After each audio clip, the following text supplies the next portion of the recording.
Good morning, Boston. Okay, my friends, it is now imminent. It is almost nearly certain. We will find out within the next 48 to 72 hours, but we are now on the cusp of history. It now looks, according to multiple media reports, and it's not just the Washington Post, New York Times, CNN, who clearly have a pipeline into federal prosecutors and special counsel Jack Smith's office, but now even allies of Trump, John Solomon, Just the News, and others are now reporting Trump's lawyers have been told specifically by special counsel Jack Smith and his legal team and DOJ lawyers that the president now is, quote unquote, a target of a criminal investigation into his handling of classified documents at Mar-a-Lago, and that now it appears that Jack Smith has wrapped up much of his investigation, and that now an indictment is almost certain, and it is imminent. In fact, the UK Independent, a highly respected paper, I read it quite often, actually says the indictment could occur today. I don't know if that's going to happen. I'm just telling you what they're saying.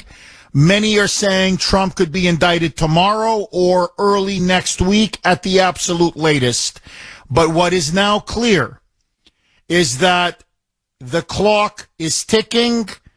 Jack Smith, federal prosecutors are now closing in on Trump. This is now an indictment watch.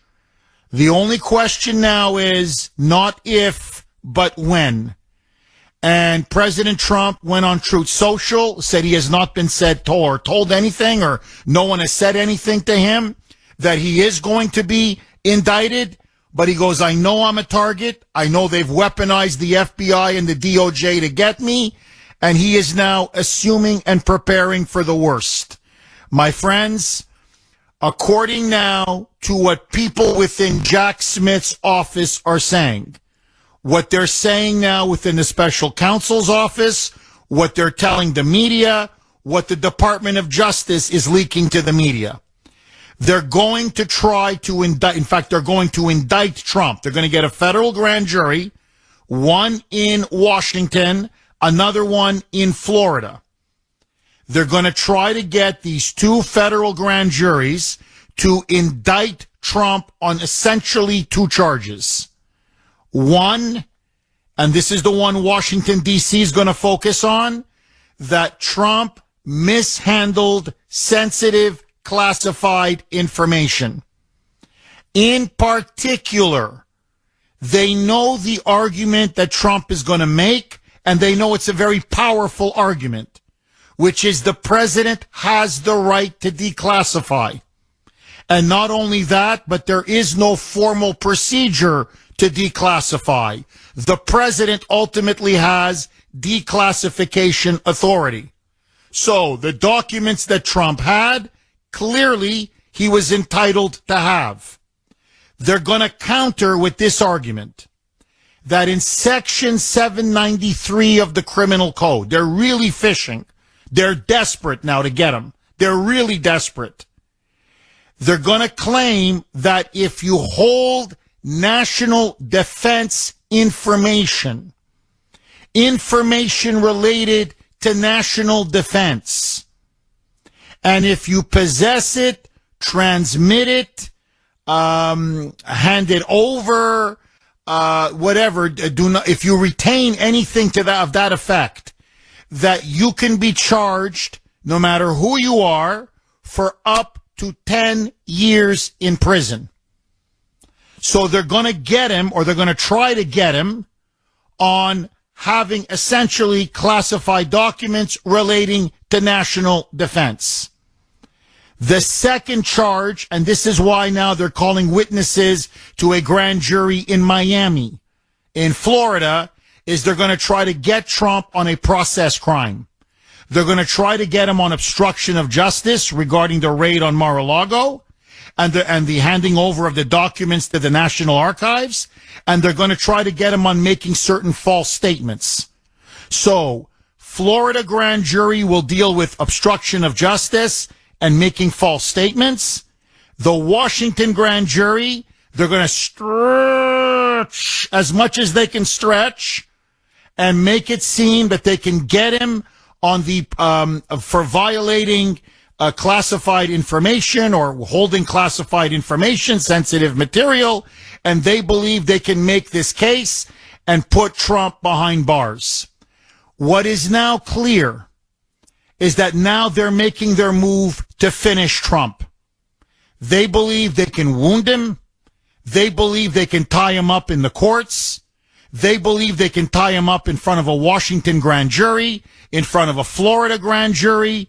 Then Georgia will be dropping their indictments against him later this summer and essentially now bury Trump in litigation, bury him in trials, bury him in indictments, and hope that one of them lands a conviction and Trump is behind bars by the summer of next year. They want an ankle bracelet on him. Better yet, they want him in a prison. So here is the regime is about to do something that has never, ever been done in the history of the United States. This will shatter all precedent. We are about to enter into the abyss because even Alvin Bragg's indictment on that ridiculous bookkeeping charge over the hush payments to Stormy Daniels, that is a state prosecution. That's going to be done in the state of New York.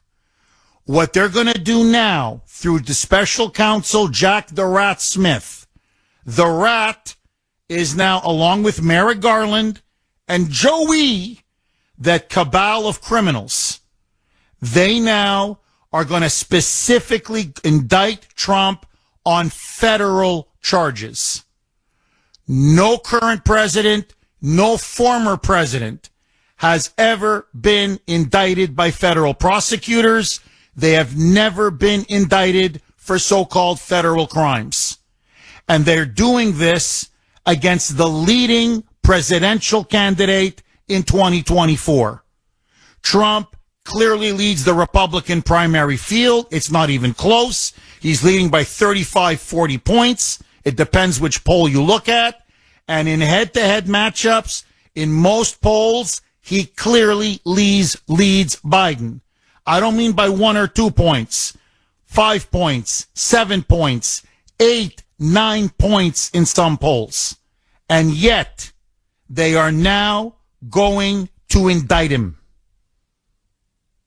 They are now going to put a former president and the leading presidential candidate in 2024 behind bars. And the other tactic that they're using, it is not just to undermine Trump, to dirty Trump, to taint Trump, to discredit Trump, but also if you're fighting 3, 4, 5 legal battles on multiple fronts, and you've always got to be in court, and you're always consulting with your lawyers, how can you campaign?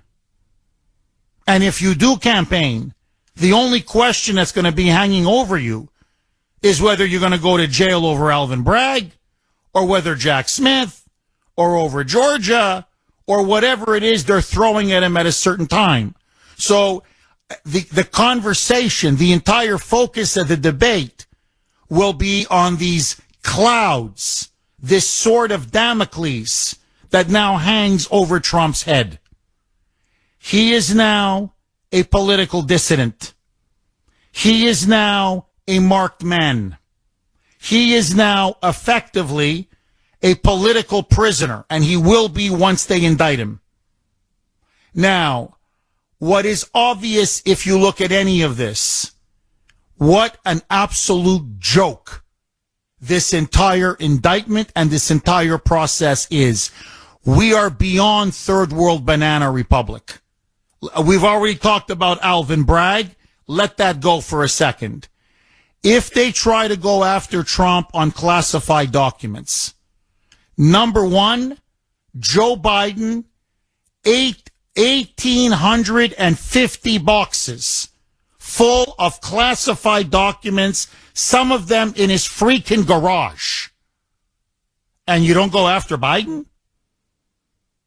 But the one that will destroy this whole case, and I think rip this country apart, Hillary Clinton, 33,000 classified documents, subpoenaed documents. While she was Secretary of State and it was on a private server, she destroyed all of them. Nothing happened to her. Trump, throw him in jail. 617-266-6868 is the number. Okay, my friends, we are now on the brink. Our country will never, ever be the same again. Everybody is bracing for it. Speculation now is rampant all across Washington, D.C. There are dozens now, media reports saying Trump's indictment by Jack Smith is now imminent. It could happen today, tomorrow, maybe Monday at the absolute latest. But already Trump's lawyers have met with Jack Smith, his people, DOJ lawyers. And it now looks like they're going to get him on 2 counts, or at least they're going to try to get him. One, mishandling so-called sensitive classified information after he left office, i.e. the raid on Mar-a-Lago, the 9-hour FBI raid. And they're going to try to build a case, very weak case, but they're going to try to build it on obstruction of justice, as the National Archives was trying to reclaim some of those documents. And they believe that combined, they can put Trump in jail for at least 10 years. The more important goal, the near-term immediate goal, is to put him behind bars so that he cannot run in the 2024 election. Now, I want to ask you several questions. Number one, do you think Trump now will be indicted by federal prosecutors?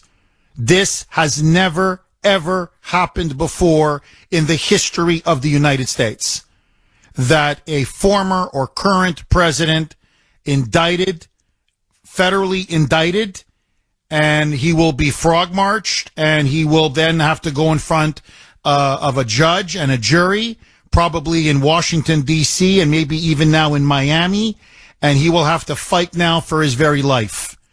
Do you believe this will happen? B, and more importantly, will this destroy the public's trust in the Department of Justice, in the rule of law, and in our democracy?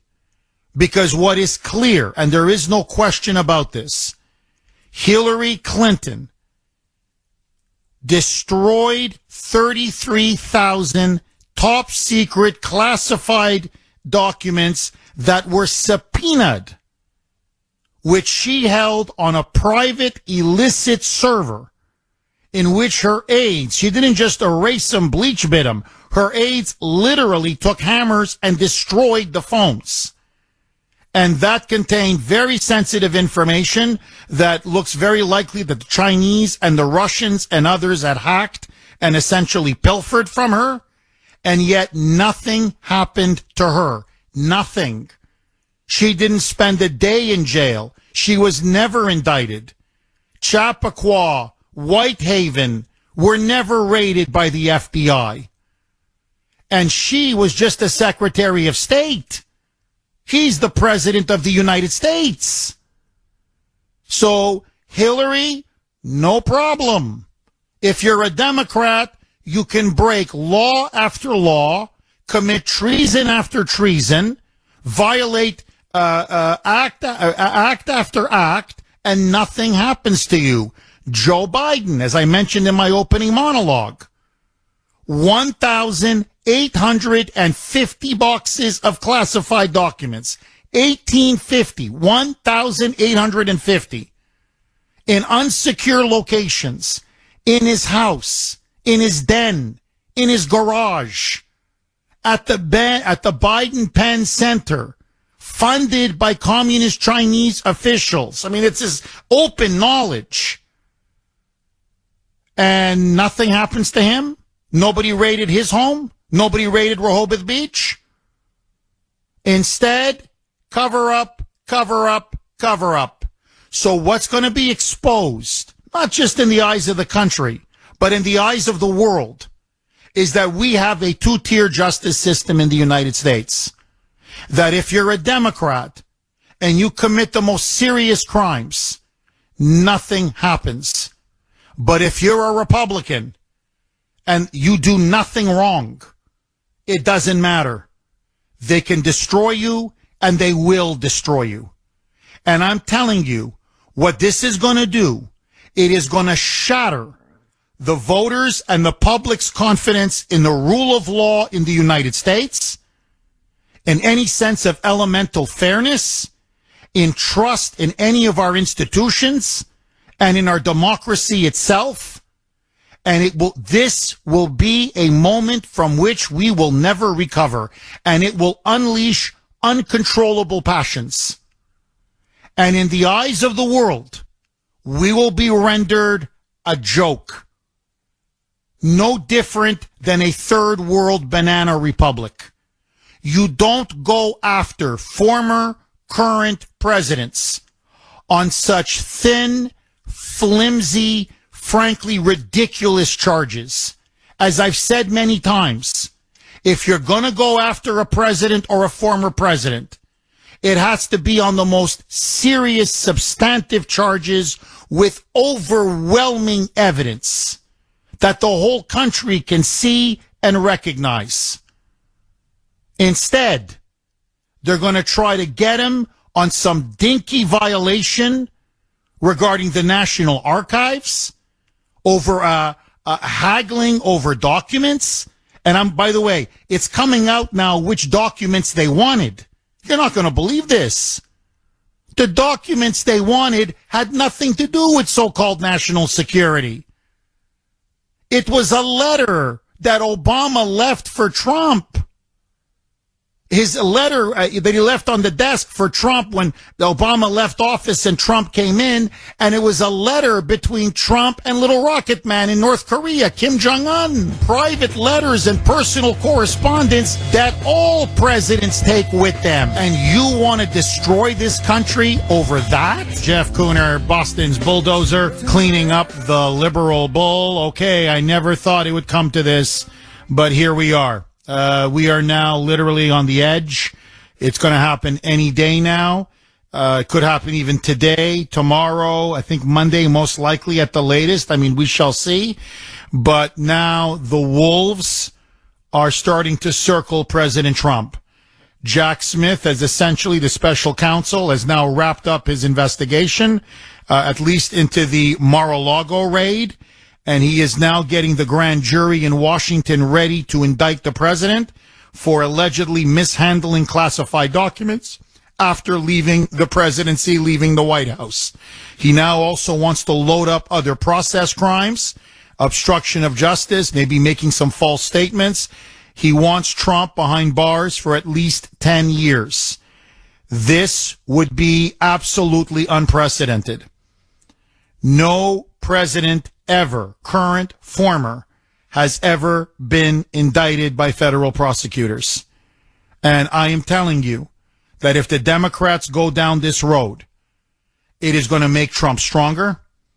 It is going to rally even more support for Trump. It is going to reveal him again and really reinforce his image as a political dissident, as a man who's clearly being hounded, harassed, persecuted by this authoritarian regime that clearly the swamp fears him coming back to power. And the only reason why they're doing this, make no mistake about it, is because he has vowed to obliterate the deep state. As he put it, we're going to set up a Truth and Reconciliation Commission the moment I come back to power. And we are going to expose how the FBI abused its power, the DOJ, the CIA, how they spied on me, spied on my presidency, spied on other Americans. All of their crimes are going to be exposed for the American people. all of their abuses of power. And that's why now, come hell or high water, they have to get him. Get him on anything, something, no matter how flimsy, how weak, how thin, how pathetic, how contrived. But just get him, get him, get him. So my question to you, double-barreled question.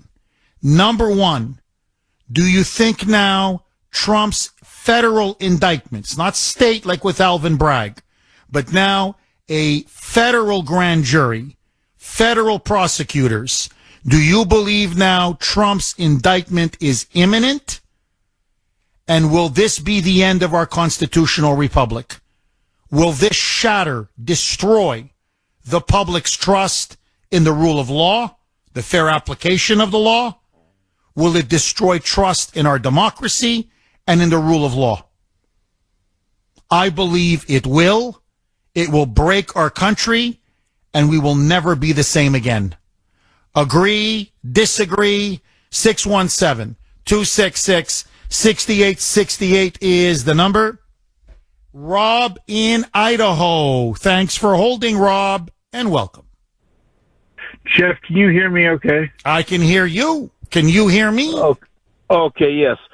Listen, I left New England a month and a half ago to travel this nation. I'm 62 years old. I listened to the syndicated radio shows and the personalities talk about how we do not want a hot shooting war within this nation. But I think about the sacrifices made by our founding fathers and their families, leaving their farms, their homes, their wives and children to go fight for this model of freedom, and to say, oh, it's going to be uncomfortable. Oh, it's going to be horrible. Yeah, nobody wants a shooting war. But damn it, if we're going to see the end of this nation, we're not going to die. We should not die with a little whimper. But we need to go out with a fight if we're going to go out. And maybe we won't go out if we fight. But to look at what they're doing to try to indict a previous president, to put the perversion in our preschools, in our kindergartens, in our grade schools, with the disgusting garbage of their ideas of life. It cannot stand. We cannot be standing around in a camp saying, oh, geez, I wish I had the opportunity to have done something. This is our opportunity to do something. And yes, it's true. We won't be able to go home to beer and cable TV. We won't be able to go home to air conditioning. But somebody has got to stand up and do something and say that our Constitution is not just an experiment. It was a success. And the perverse creeps carrying it down will not succeed.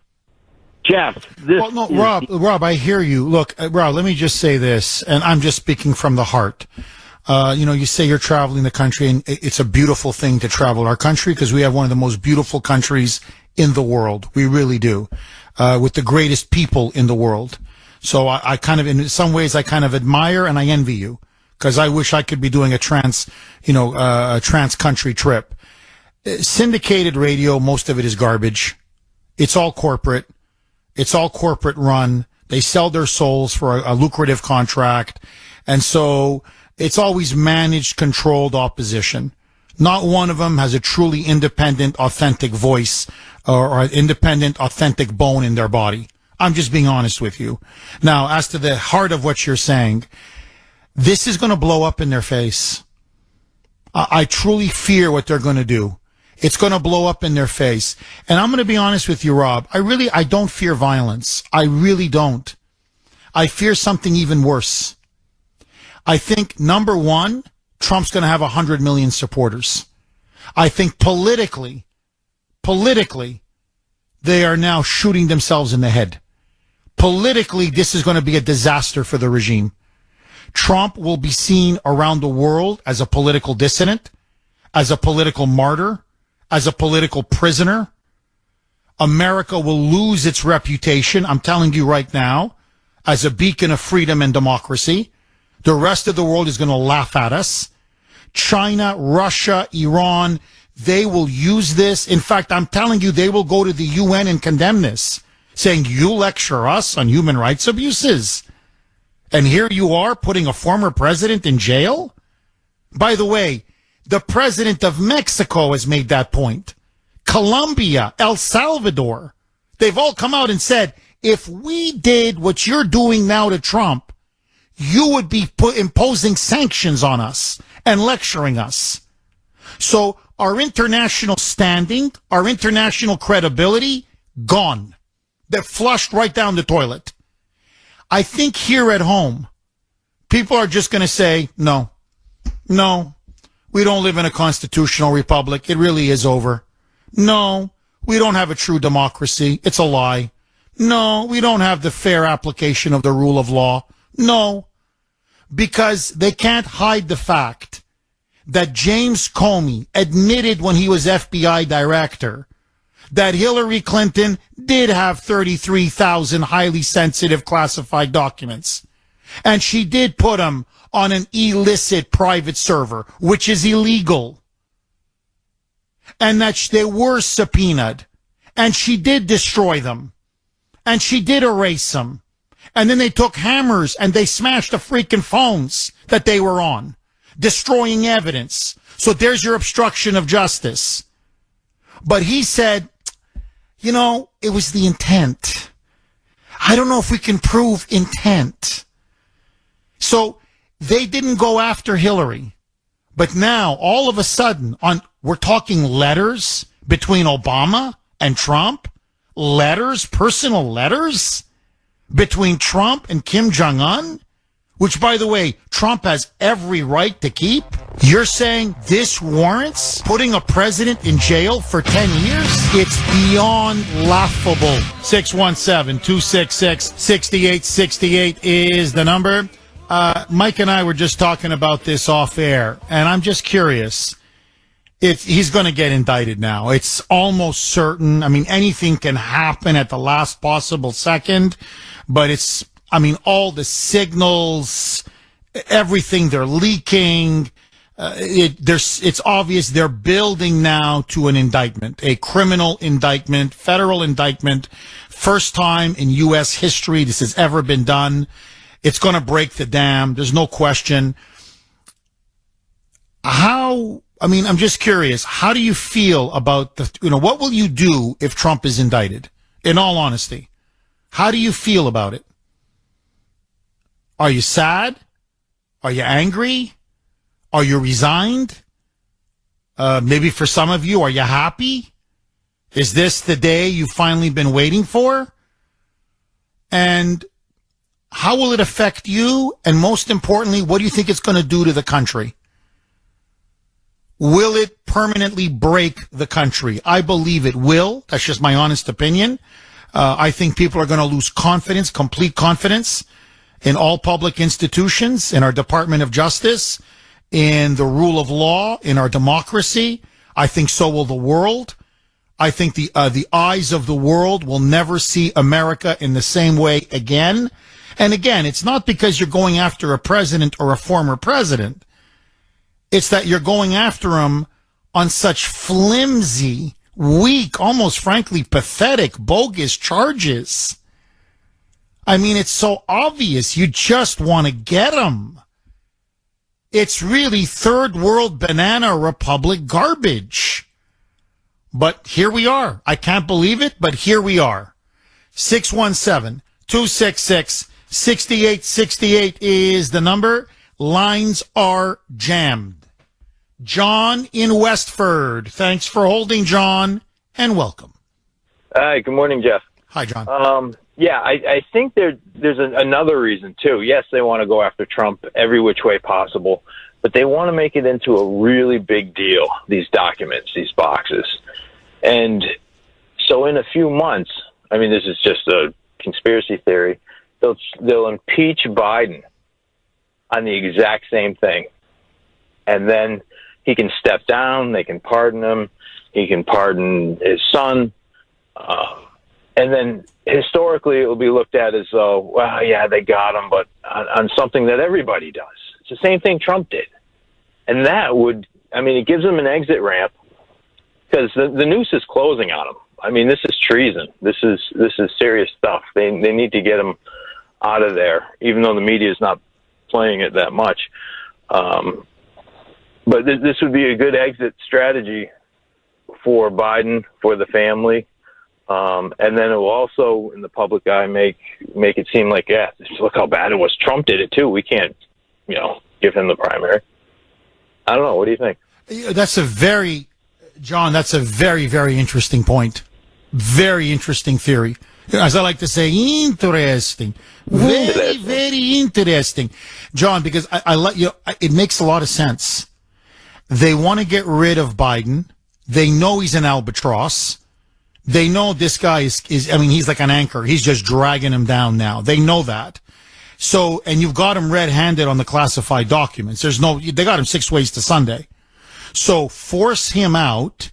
That justifies, in their view, then the criminal prosecution of Trump. So that knocks off Trump. So they basically, for them, kill two birds with one stone. They finally throw Biden overboard. He's done his job. He's served his purpose. Get rid of him. And the one they really want to prevent is Trump. And that's how the deep state and the swamp protects itself. And they go, well, classified documents, what can you do? It brought down a president and it brought down a former president. And you're right. And the Bidens get pardoned and Trump, well, he's on his own. And so I'm with you. I think at this point, we're dealing with people that are so devious, so diabolical, so sinister, so vicious that they're willing now to do absolutely anything. And they really do fear him. As he keeps getting stronger and stronger in the polls, the way they see Trump's numbers, he's almost like Invictus. He's unconquerable. He just keeps rising and the more they hit him, the stronger he gets. And now, look, Comey's in full panic. The entire media is in full panic. The Democrats are in full panic. The Republican establishment. I'm going to play some Chris Christie yesterday. Ay, ay, ay. I mean, you want to talk about the name calling. Christie is out of his mind going after Trump. Fox News is now, they're gunning for Trump. The Wall Street Journal, the establishment Republican media, they want Trump out. Peggy Noonan wrote one of the most hysterical columns this woman has ever written in 30 years. Like, the Republican Party will be over. Like, literally, if Trump gets the nomination a third time, she says the Republican Party is over. It's finished. Not rhetorically, figuratively. No, it's over. Like they're going to blow up the party. The rhinos are just going to blow up the party. So they don't want him coming back. And they don't want him coming back because he's now going to expose all of it. And he said he's going to expose all of it. So the whole regime, the whole system, the whole establishment is now in mortal panic. And that's why now they got to get him. And as I told a friend last night, now they're going for Trump's throat. They're moving in for the kill. And that's Jack Smith's job. You've got to get a crime. Look. As Beria famously said, Stalin's henchman, show me the man, I'll find you the crime. That's what they're doing now. Now they're just fishing for a crime. Yeah, and if this incites a riot or anything, whether it's government made. I mean, they can just point out, look, MAGA domestic terrorists. There we go. This is why they're doing it. It's the perfect pretext. No, you nailed it. And they'll declare a national emergency and declare martial law. Yep. And that's when they'll go after all their enemies. Yep. I'll tell you right now, I'm off the air. I'm just going to tell you what they're going to do. I'm off the air. Tucker Carlson's off the air. Any pro-MAGA, any pro-Trump supporter is off the air. Any prominent Trump organizer or, someone helping Trump win, they're going to start like the January Sixers. They're going to start, but in much bigger numbers. And they're going to start rounding people up in jail. They've already subpoenaed Steve Bannon. So already now, they're trying to rope in some of the people who are supporters of the MAGA movement. And already now they're trying to go after even some of his supporters. So, no, it's a war. Look, Trump said it in one of his speeches. This is now, I'm almost quoting him verbatim, this is now a fight to the finish. And only one side will be left standing. It's now all-out war. Political, cultural, ideological, partisan war. This is now legal war. Where this leads, God only knows. John, thank you. Phenomenal call. Really good call. 617-266-6868 is the number. Eddie in Maine. Thanks for holding, Eddie, and welcome. Morning, Jeff. Eddie, Sebago Lake, Maine. How are you, Eddie? I'm doing all right, I guess. I'm doing fine. I just wish that the Republican voter had half the spine that the people in California were fighting for the kids a few moments ago. The Republican voter has no spine. Why don't they have a little spunk and fight back? Shut the country down. Just like they did Bud Light. They fought more to put Bud Light down than these Democrat Communist Party. You know what I mean? And one other thing, if you lost your fight and you lost your spine, you always got Pence to vote for. What do you think, Jeff? Well, I mean, Pence is a real Judas. I don't know if you saw, he announced that he's running. He was asked, I believe it was by Fox, don't quote me, it was either Fox or CNN, but will you pardon the January Sixers? And he said, absolutely not. And then he said, well, with all these looming indictments against Trump, and even the media is saying so much of it is trumped up. I mean, they really just are really manufacturing stuff against Trump. Would you pardon Trump? And he said, absolutely not. To be fair, the only guy that has come out and said, I will pardon most of the January Sixers, and I will definitely pardon Trump if I win, is Ron DeSantis. To be fair, Ron DeSantis, look, I'm going to be honest with you, Eddie. I'm happy DeSantis is now in the race because he may end up being our insurance policy. If they take Trump down, DeSantis, I think, is the only one who is willing to run on, pledge, promise, and follow through by saying, I will pardon this innocent man. He is not going to spend a day in jail. And many of the January Sixers are going to be let go as well.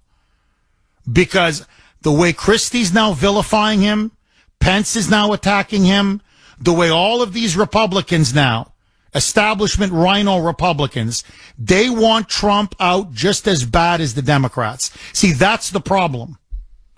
The problem is we don't have a unified Republican front.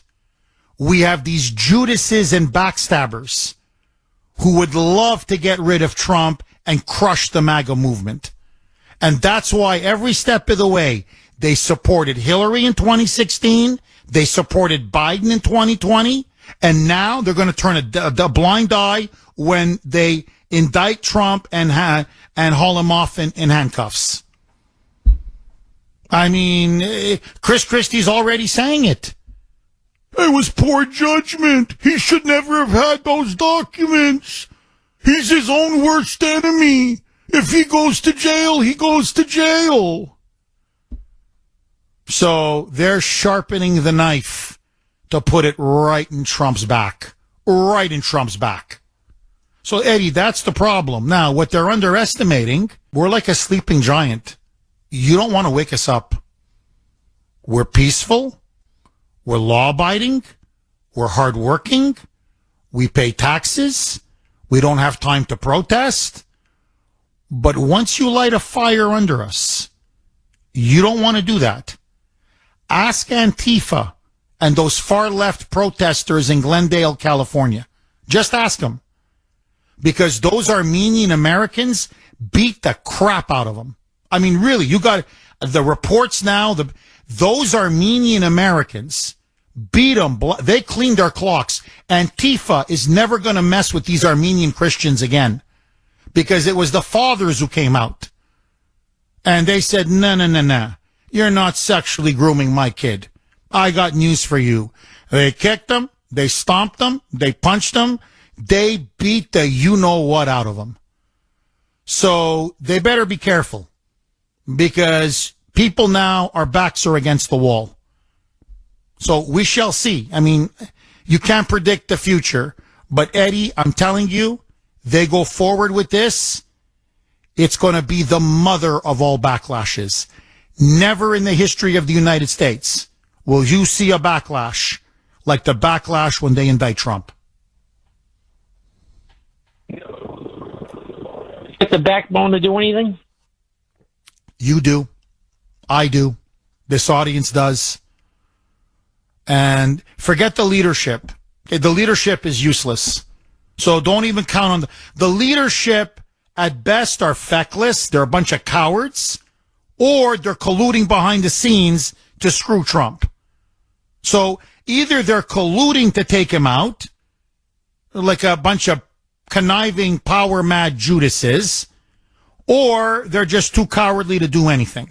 So at this point, don't trust politicians. But what do I believe in? What will I put my hand in fire over? This audience, this country, and the MAGA movement. Okay, all right. Thanks for taking my call, Jeff. My pleasure, Eddie. So, I mean, we'll see. Look, I'm going to have Tamara Leach on. It's going to be an incredible interview at 9:00 today. I'm urging everybody, whatever you do, stop. You have to listen. She just published a book. I read it last night. I finished it last night. I had tears in my eyes. She was one of the key organizers of the trucker convoy up in Ottawa, in Canada. And she talks about the freedom movement that she unleashed in Ottawa and how she became a political prisoner and a political dissident in Canada. In Canada. You have to hear it. It's an incredible, one of the most moving, powerful, inspiring stories I have ever read in my entire life. I can't wait to get this woman on in about, 2 hours? Just less than 2 hours. Now, what she says now that this movement is unstoppable in Canada. I agree with her. And this attempt now to really crush Trump, I think it's going to be like the trucker movement up in Canada. I think it's just going to be ordinary citizens on their own saying, no, we're not going to accept this. So either you rescind, you repeal this, you revoke it, or, we'll work out our own strategy. But if need be, he can be in jail. And we'll elect him president of the United States. Do you understand? He can be sitting in a jail cell. We will elect him president of the United States. And then he will be pardoned. And then all of you will go to jail. Every single one of you that persecuted him. Like, if this is how you guys want to play it, that's how we're going to play it. So that's what I'm saying. People will obey the law only as far as they believe it's just and righteous and legitimate. When you start going after a former president on this garbage, on this manufactured, flimsy fantasy, like really on something as petty and stupid as this, no. You're making a mockery now of the legal system. You're making a mockery of the law, and people don't respect you anymore. And once they don't respect you anymore, your power is finished. 617-266-6868. Bob in Raynham. Thanks for holding, Bob, and welcome. Hey, Jeff. As I was holding, I decided to change my discussion, and I agree totally with John, the previous caller, where similar to what they did with Cuomo in New York as far as getting them on, those, they were still sort of serious charges with the women issues, instead of getting them for the multiple murders that he induced by putting the elderly back in the nursing homes. They couldn't get him on that, because that would have opened up the Pandora's box for all these other governors. So they got him on, the women charges, and then all that stuff went away. Now, similarly with the getting Trump on basically bookkeeping charges, and now they'll go after him, and then they'll go after Biden for the same bookkeeping charges. And then the justice system can say, see, we're fair and balanced. We went after Biden just like we went after Trump, and then that saves their face. And then, but all the serious charges that they should go after him on will just go by the wayside. I think that's the plan. I think John hit it right on the head. We're lucky if that's the plan. And what I mean by that, Bob, is we're lucky if we can get Biden in exchange for Trump. Look, please, Trump is innocent. Biden is dirty as hell. He's the worst president we've ever had. He's also the most corrupt, evil, treasonous president we've ever had. Please, don't get me wrong. But even sort of, okay, we're going to get Trump, but we're going to give you Biden. We'll give you something. We're lucky if we get that. They're so arrogant and so corrupt and so consumed by power and hubris. I think they can get away with the whole thing. That's what I just find incredible. Look, they're going to turn around. Here's what they're going to say. Well, Biden handed over the documents to the National Archives. Trump didn't. That's the difference. No, I think they want. To me, what they're trying to do now is what they do in third world socialist dictatorships. We're going to break you. We're going to break you morally. We're going to break you spiritually. We're going to break you politically. We want you to know we rule over you.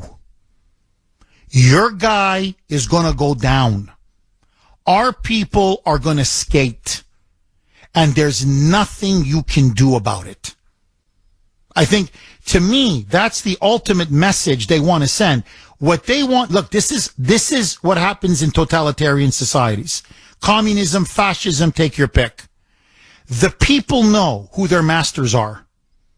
If you're in the party, nothing happens. If you're an ordinary citizen or you belong to the wrong political party, we destroy you.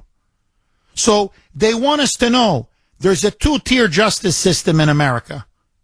One for the Democrats and the regime, and another one for conservatives, MAGA supporters, and the people. And you better know, this is how the system works. We're untouchable. You're not. Get used to it. We're the masters. You're the slave and the servant. Remember what Trump said. They're not after me. They're after you. 617-266-6868 is the number. Look, this is just my read. Take it for what it's worth. I'm getting a different vibe this time from the fake news media complex. Unlike Alvin Bragg, where they were popping champagne corks and cheering it, and finally I got him. We indicted him on something. They're nervous. You can see they're nervous. They know now that we're crossing a Rubicon, that a line is being crossed that you'll never be able to uncross it. You'll never be able to go back again. And they're starting to wonder a little bit, is this all worth it? Is it all worth it? Because once that indictment is made, once it's issued, and once they try to convict him and put him behind bars, the explosion that it's going to trigger, the public outcry, but furthermore, the precedent that now you can go after presidents, former presidents, on literally the flimsiest of charges, charges that would be laughed out of court. And you've got such blatant double standards. Biden now, thousands of classified documents, many of them going back decades, in his Corvette, right beside his Corvette, in the garage, in his den, in his basement, in his office. Hillary Clinton, 33,000 emails destroyed, subpoenaed emails, deleted, destroyed, erased, even the phone smashed. And nothing. No raid on her house, no indictment. And by the way, they're going to try to go after Trump on, he had some national defense information. All Hillary Clinton did was have national defense information. And to show you how serious it was, because all of you need to know this, when she put those 33,000 emails on that private server, and that was all for the Clinton Foundation. That's what this was all about. This was to hide pay to play. That what Biden has been doing. In other words, sell the country to the highest bidder. So that's why she wanted it on a private, unsecure email server. Well, once the Russians and the Chinese hacked it, and they definitely hacked it, the CIA admitted that their entire spy network within China was completely dismantled and destroyed. And that over a dozen spies working for us were either murdered or they were sent to the gulag for the rest of their lives. In other words, tortured, imprisoned, and beaten. So what she didn't just sell out the national security of the United States. She literally got people killed. People who were risking their lives for us. Nothing. Nothing. Not even a slap on the wrist. Not even a $5 fine. Nothing. But you're going to go after Trump over some letters? I'm going to get to this a little bit later in the show. We now know what led to the raid at Mar-a-Lago and what the referral was to go after Trump and those documents. In a nutshell, a letter from Obama to Trump and letters between Trump and Little Rocket Man. Private correspondence, which, by the way, presidents have been keeping since we've had presidents in the all the way back to George Washington. Since we've had presidents, they've had private correspondence with other leaders, other countries, prior presidents. It's unbelievable. It's the Twilight Zone. You're looking around, you're saying, you're going to try to get him on this? Kuhner now has just admitted it was a Ukrainian. The $5 million bribery scheme came from a Ukrainian national on behalf of the Ukrainian government for Biden to change his position. They put $5 million on the table. And he sold our country to the Ukrainians or whatever, a certain policy position in exchange for $5 million. And nothing. Nothing. And now you're going after Trump over letters, one letter with Obama and several letters to Kim Jong-un and another letter to Emmanuel Macron, the president of France. By the way, why did he keep many of those boxes? To write his memoirs. As most presidents do. That's why they take these boxes. And that's why they haggle with the National Archives. The archives say, well, we really like to have that. And the president, well, no, I want to keep it. I want to use it to write my memoirs. And when put under oath, the two key people at the National Archives, I'm going to give you all the details later, I promise, said, did you ever refer any other president, any other person for an FBI raid? No. But they refused your requests in the past? Yes. So it was naked. You just wanted to get Trump. It's unbelievable. It could be today. It could be tomorrow. Many think it will be tomorrow. Others think it could be Monday at the latest next week. But what is now clear is that Trump's lawyers have been told that he is the target of a criminal investigation.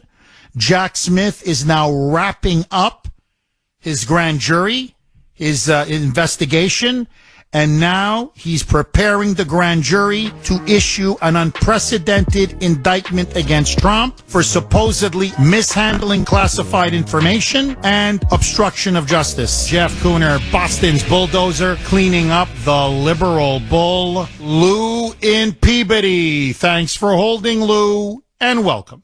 Hey, Jeff, how are you? I'm good. How are you, Lou? I guess we could say we're doing better than other days. But I had a quick question. We know that he can run for president in jail, which is just a joke in itself. But now, if he becomes president, which I think he still would become president, can he pardon himself? Yes. He can? Yes. So I think we're worrying about nothing. Because if they put him in prison, he will still run because he's Donald Trump. I mean, that's the only thing I had to hear is that he could pardon himself, which he will. He definitely can. Look, that's what I mean. I mean, we're completely now in uncharted territory because Lou, look, I want him to win. Even, I don't care how many, they can put 100, 1,000 indictments now on him. I know every single one is manufactured. So I know now they're just out to get him. So so the more they indict him, honestly now, the more I support him. Like, it's hardening and deepening my support for him. So please don't get me wrong, Lou. I'm just saying that it's high risk, and Trump knows it's high risk. Why? You know, Alvin Bragg, people can say, okay. Then E. Jean Carroll, well, she's a whack job who fantasizes about rape. But now you've got Jack Smith.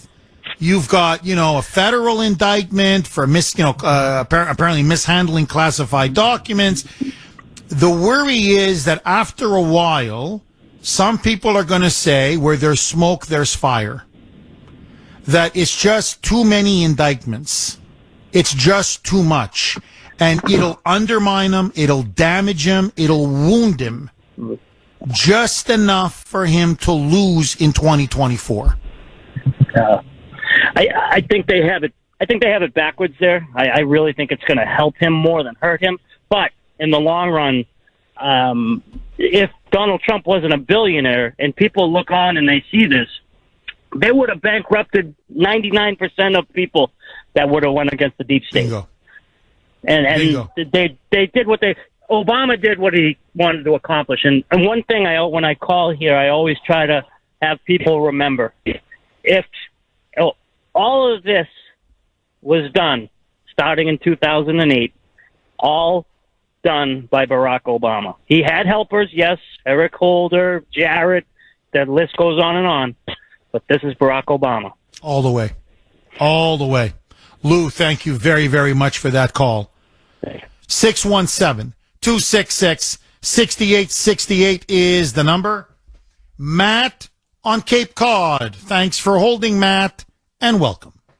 Jeff, good morning. Thanks for taking the call. My pleasure. Yeah, a couple of observations and some points. Number one, as a proud, patriotic American of Armenian descent, I want to thank my brothers out there in California for standing up to those thugs and slapping them right in the mouth. Oh, they beat them good. Matt, I got to tell you. Oh, did you see the videos? The Armenians made us proud, man. Let me tell you, those guys, you don't mess with Armenian Americans. That's all I got to say. I can attest to that.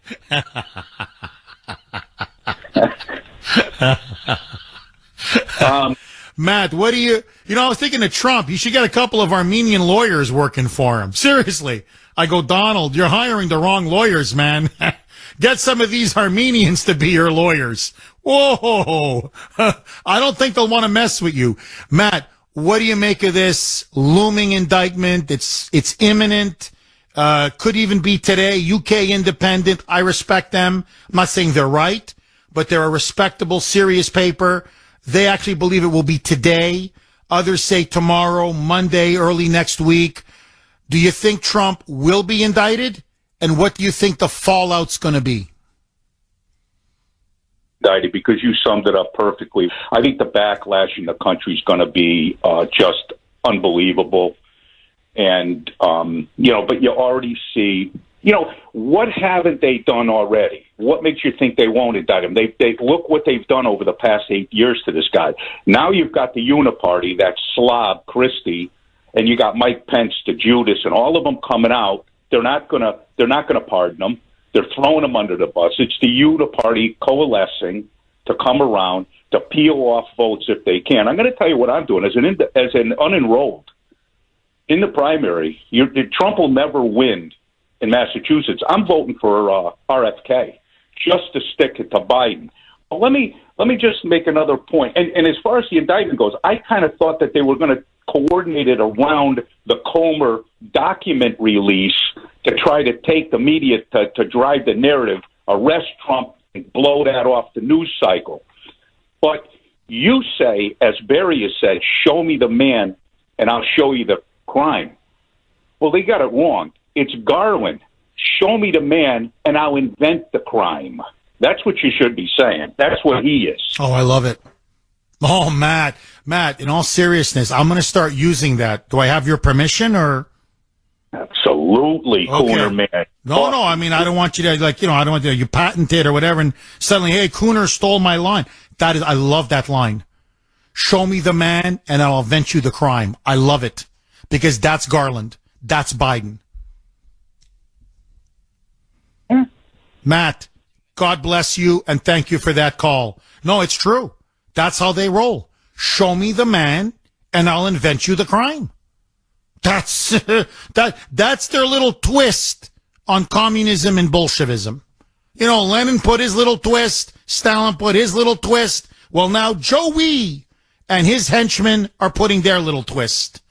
617-266-6868 is the number. Linda in South Carolina. Thanks for holding, Linda, and welcome. Hi, Jeff. Thank you for taking my call. My pleasure. And I really appreciate you. The reason I'm calling is because I was in tears this morning when I heard what you were saying about the indictments, and I had a thought. I want to know your opinion on it. What if everyone, you said something about maybe not going to the streets, but what if people did go to the streets? Trump needs our help. He needs our strength right now. He has his own strength. But we need to back him up. He has backed us up all the way. What if we went to the streets peacefully and carried signs everywhere, wherever, shopping malls, wherever you can go, to schools, everywhere, and carry a sign saying, we love you, Trump. He is our president. And just simply a sign saying that if millions of people did that, when you see the printed word, it really makes a difference. I think it would eat the hearts out of the left. I really do. I mean, what do you think of that? Well, I can just tell you this, Linda. Look, whether it's Mandela, Lech Walesa in Poland, he's becoming a dissident. 617-266-6868 is the number. Okay, super quick, because there's this imminent now looming indictment against President Trump. Everybody is bracing for it. So are Trump's lawyers. So is Trump himself, his entire campaign. The entire media is now waiting, a bated breath, to see what Jack Smith will do, the special counsel, and when he will do it. So the question now is, on the issue of classified documents, you need to know this. The House Intelligence Committee released a transcript of the testimony of officials from the National Archives. Officially, it's known as NARA, National Archives and Records Administration. And they, in particular, released the testimony. Remember, this is under oath. So this is not yakking to the media or talking heads so on the penalty of perjury. William Bosenko, Chief Operating Officer for the National Archives, Mark Bradley, the Director of the National Archives Information Security Oversight Office. They both testified under oath before the closed committee hearing. So, Bosenko testified he was the one who contacted the Archives Inspector General, who then referred the issue to the Justice Department and the FBI. So he's asked, well, what was it that got you so upset that you had to basically go to the Inspector General to have him go to the DOJ and the FBI to raid Trump's Mar-a-Lago home? Quote, it was the correspondence between Trump and North Korean leader Kim Jong-un. And apparently, this is Elise Stefanik now. She sits on the House Intelligence Committee, and she's the one now that's released this transcript saying, you have no idea how corrupt all this is. Because Stefanik then asked Bosenko, well, have you ever referred a previous president to the Inspector General? We're talking about a letter. We're not talking about classified documents. We're not talking about top secret national defense. You know, the nukes, and where our nukes are, and the nuclear codes, and our nuclear secrets. You're talking about a lousy letter between him and the little rocket man. And he said, no, we never, ever have referred this against any other president. So, according to Stefanik, this bombshell finding, I'm quoting her verbatim now, is the epitome of the illegal weaponization of federal agencies against President Trump, the leading candidate for president of the United States. The fact is, an unelected bureaucrat at a federal agency egregiously abused their position with a baseless referral, causing the unprecedented raid of the residence of a former president, based simply on personal correspondence from President Obama to President Trump and between President Trump and the leader of North Korea. They were both asked, Bradley and Bosenko, well, you made this referral, which led to the raid that the FBI had to storm his house. What were you looking for? What was it that you wanted that Trump allegedly did not give to you that was so, quote unquote, classified, that was so, quote unquote, top secret? And they said, well, it was the letter that Obama left for Trump when Obama left office, and he left the letter on the Oval Office desk. Trump took that with him, and it was a personal letter, in fact, a couple letters, correspondence between him and the little rocket man. That's it? Private letters between leaders? That's it? That's not classified, my friend. First of all, Trump declassified all that. He has every right to declassify all that. That's number one. Number two, they have never, ever done this, ever to any other president. Because as anyone will tell you, they bring boxes and boxes and boxes of documents. A lot of it is personal correspondence for their memoirs, for their autobiographies. So, as Elise Stefanik put it, you want to see the weaponization of our federal government over this baseless referral? That's what you launch a raid on the former president of the United States? No. Let me tell you why they launched that raid. Because now this has come out, and all of you need to know this. President Trump on January 19, 2020. Sorry, 2021. My bad. January 19, 2021. January 20th is the day he left office.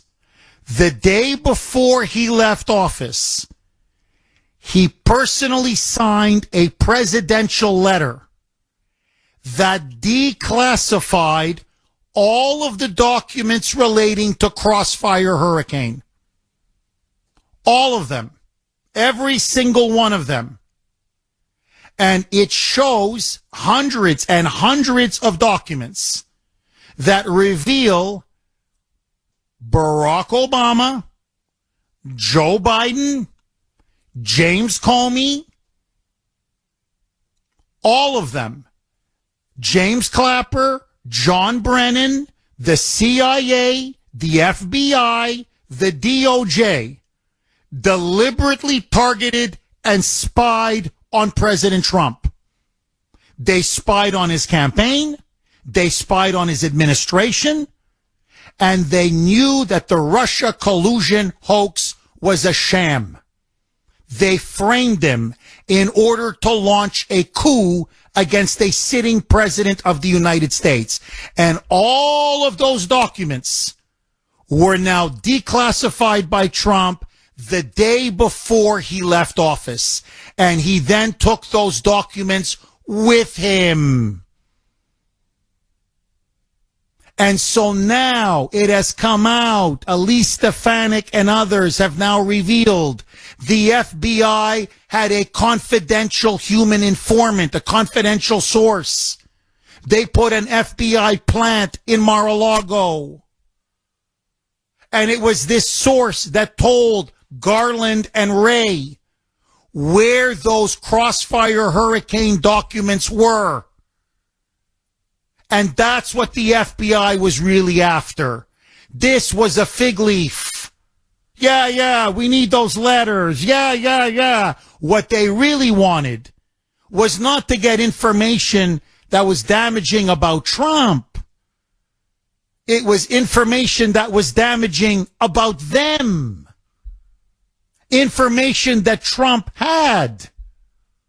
That declassified all of these documents, proving irrefutably and conclusively, and by the way, all of their names, every single one involved, every single one of them, who ordered the illegal surveillance and spying operation of the Trump campaign, the Trump presidency, who framed him as a Russian agent or colluding with Russia, knowing it was all made up. It was 100% bull, you know what? BS. And now they needed to retrieve those documents. Get them back. Because those documents will send every single one of them to jail. That's why they were there for 9 hours. That's why they went through Melania's wardrobe. That's why they combed that place up and down. That's why they went into his safe. That's why they seized box after box after box. They took everything, even his freaking passports. They needed those Crossfire Hurricane documents. They had to now come back. And now we'll never see them again. You want to talk about destroying evidence? Burying the evidence? This is it. This is it. Now, I want you to just think about how corrupt all of this now is. You've got Obama involved. You've got Biden involved. You've got Brennan, the then director of the CIA, involved. You've got Clapper, the head of then the DNI, director of national intelligence, involved. You've got Comey, the FBI director, involved. You've got the State Department involved. You've got the entire deep state now involved. Christopher Wray. Who's Christopher Wray? Christopher Wray was Chris Christie's attorney. You remember Bridgegate? When Manja Christie, Buffet Christie shut down that bridge for political retribution against one of his local opponents and cause traffic jams for days? That petty little vindictive thug? You know who helped keep him out of jail? His buddy and friend lawyer, Chris Wray. Who did he recommend to Trump to replace James Comey? Christopher Wray. Who was Chris Christie's boss when he was U.S. Attorney? James Comey. Who's now running around on the campaign trail, vilifying Trump, attacking him mercilessly?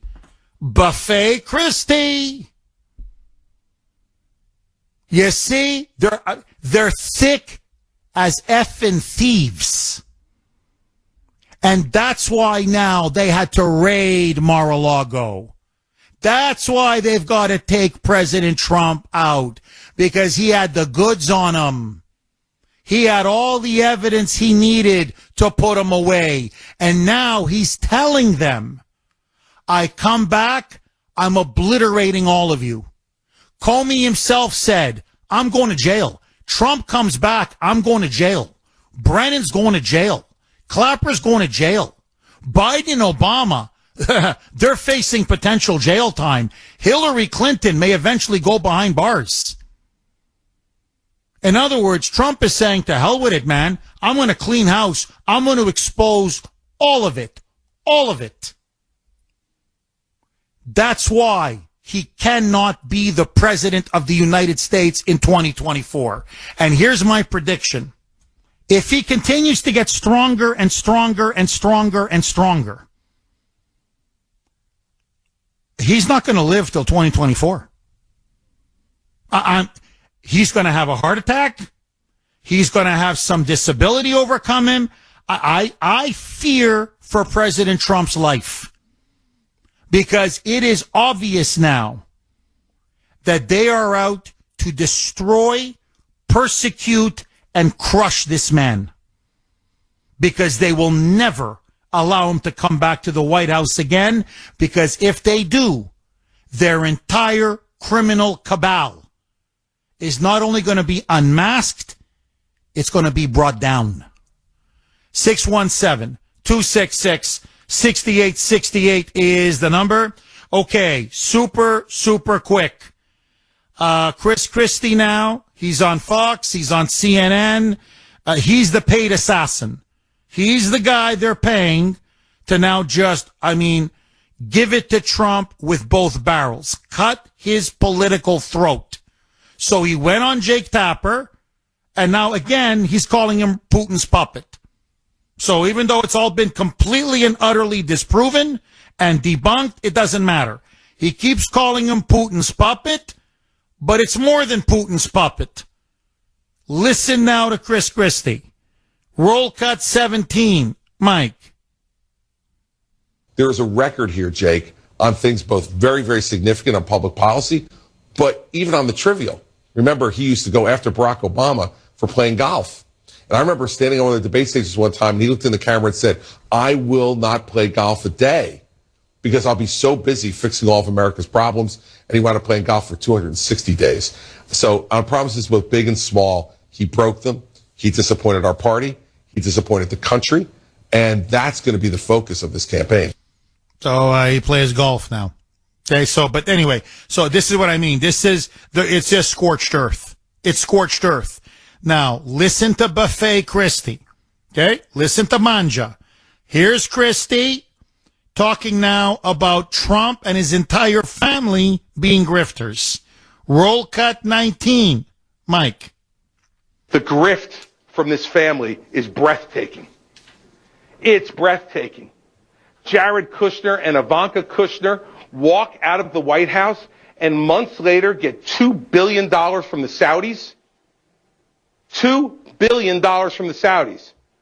You think it's because he's some kind of investing genius? Or do you think it's because he was sitting next to the President of the United States for 4 years doing favors for the Saudis? That's your money. That's your money he stole. And gave it to his family. You know what that makes us? A banana republic. That's what it makes us. Now, Notice, I mean, I could refute his entire argument, but just let that go for a second.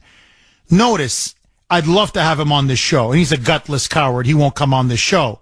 Because here's the question I'd ask him. How many weeks have you been on Stephanopoulos? How many times have you been on This is CNN? When did you ever say the Bidens were a family of grifters? When did you ever say that they were stealing money left, right, and center and lined their pockets, stealing from the American people? When did you ever go on about China and Ukraine and Romania and Kazakhstan and oligarchs in Moscow and in Russia and how they lined their pockets to the tune of over $1 billion? How come you never once said that? So when it comes to the Biden crime family, nothing. About them turning this country into a banana republic, nothing. Because you want to keep your fat ass well fed. You want to keep those checks rolling in from ABC and CNN. You phony, you fraud, you. The buffet table, that's all you care about. But when it comes to Trump, all of a sudden, by the way, you can't get anything on him. It's Ivanka, Jared. By the way, if the Saudis gave them money, how is it our money? I mean, he's like, well, how was your money? Well, you just said the Saudis gave them the $2 billion. So what money did we give them? Listen now to Chris Christie. This is unbelievable. Not only is Trump a grifter, Trump's a thief. By the way, Trump, who lost $1 billion, literally $1 billion, while he was in the White House. But let that go. He's not just a grifter. Listen now to this. Roll cut 23, Mike. A lonely, self-consumed, self-serving mirror hog is not a leader. Well, let me be clear, in case I have not been already. The person I am talking about, who is obsessed with the mirror, who never admits a mistake, who never admits a fault, and who always finds someone else and something else to blame for whatever goes wrong, but finds every reason to take credit for anything that goes right, is Donald Trump. He's a sick man. He really is. He's a sick, disgusting, he's revolting. You know, you want to know the kind of guy, when Stalin's Red Army rolled over Poland and Hungary and then Czechoslovakia and Romania and Bulgaria and all these countries in Central Eastern Europe, you want to know the kind of people that offered their hands, put their hands up and said, yeah, I'll collaborate. Yeah. Can you just make me a tin pot little dictator? Can you please do that? I'd like to be on the Politburo and get a couple of dachas and raid the buffet table day after day after day after day, stuff all this caviar down my throat, and I'll sell my own people down the river. It was people like Chris Christie. Or if you want the other one, when Hitler's armies rolled in country after country, in Vichy, France, for example, guys like him, I'll collaborate. Yes, just make me a puppet. Please make me a puppet prime minister, a puppet president, whatever. That's Buffet Christie.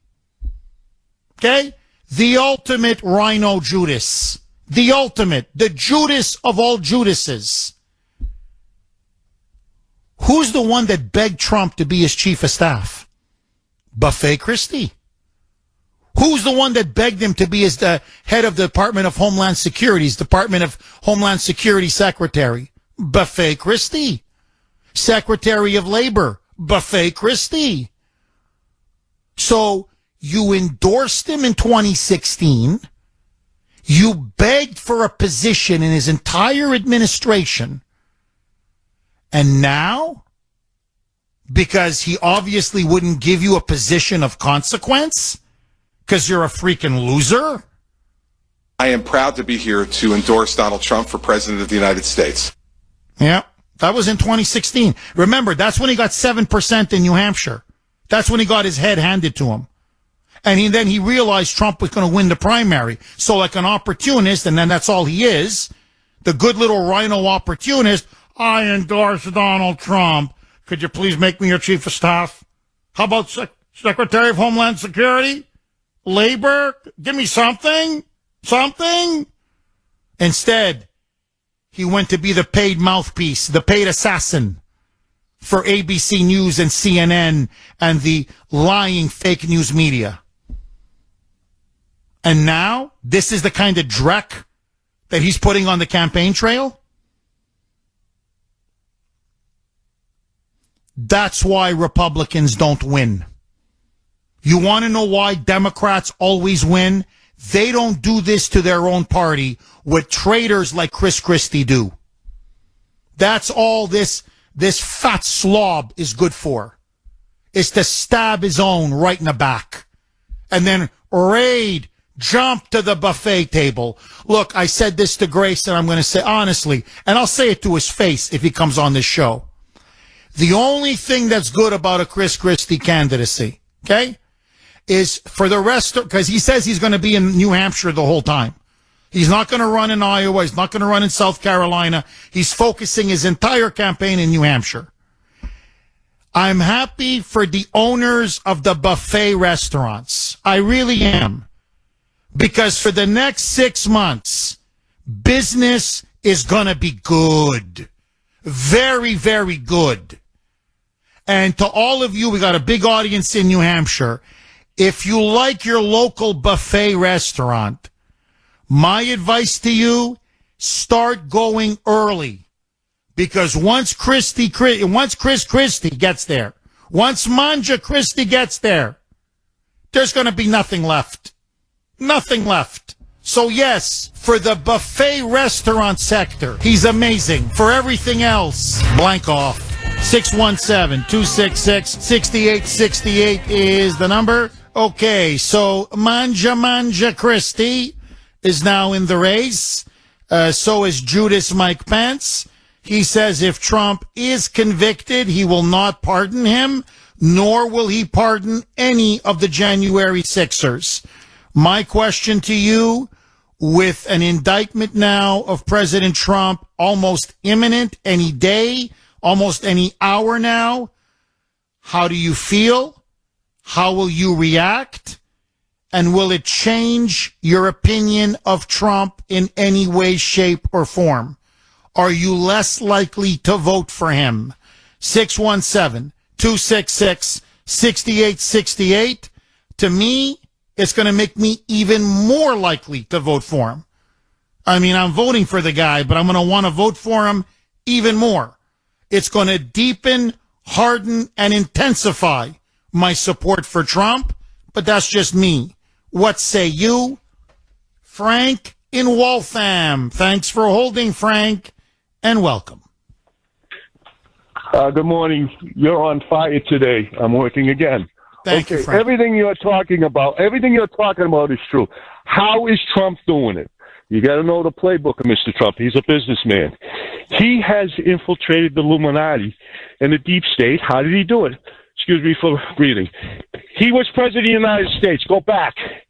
He elected Democratic people in office that go by him. Did anybody know that? And Republicans. They're called sleeper cells. He's using their playbook against them. He elected constitutional judges that go by the Bible behind him. He elected generals behind him. So he has an infrastructure behind the deep state. The deep state is going crazy because they don't know who they can trust in their own infrastructure. It's a beautiful plan. They got him coming and going. Now what is he doing? He's using we the people to get involved. He's telling you we have the power to take down what? Big pharma, big business. How's he going to do that? As of yesterday, I got back on Truth Social. They knocked me off the deep state, and I got my phone rebooted. He just announced on Truth Social that they're going worldwide. That means the world can get on Truth Social. For what reason? To take down big business, which is their infrastructure for money. Money. President Trump is not really focused on 2024, in my opinion. He's coming in now because he's telling you how. You just stated he has all the evidence. I heard it beautifully. Bingo. You're 100% right. You are on fire.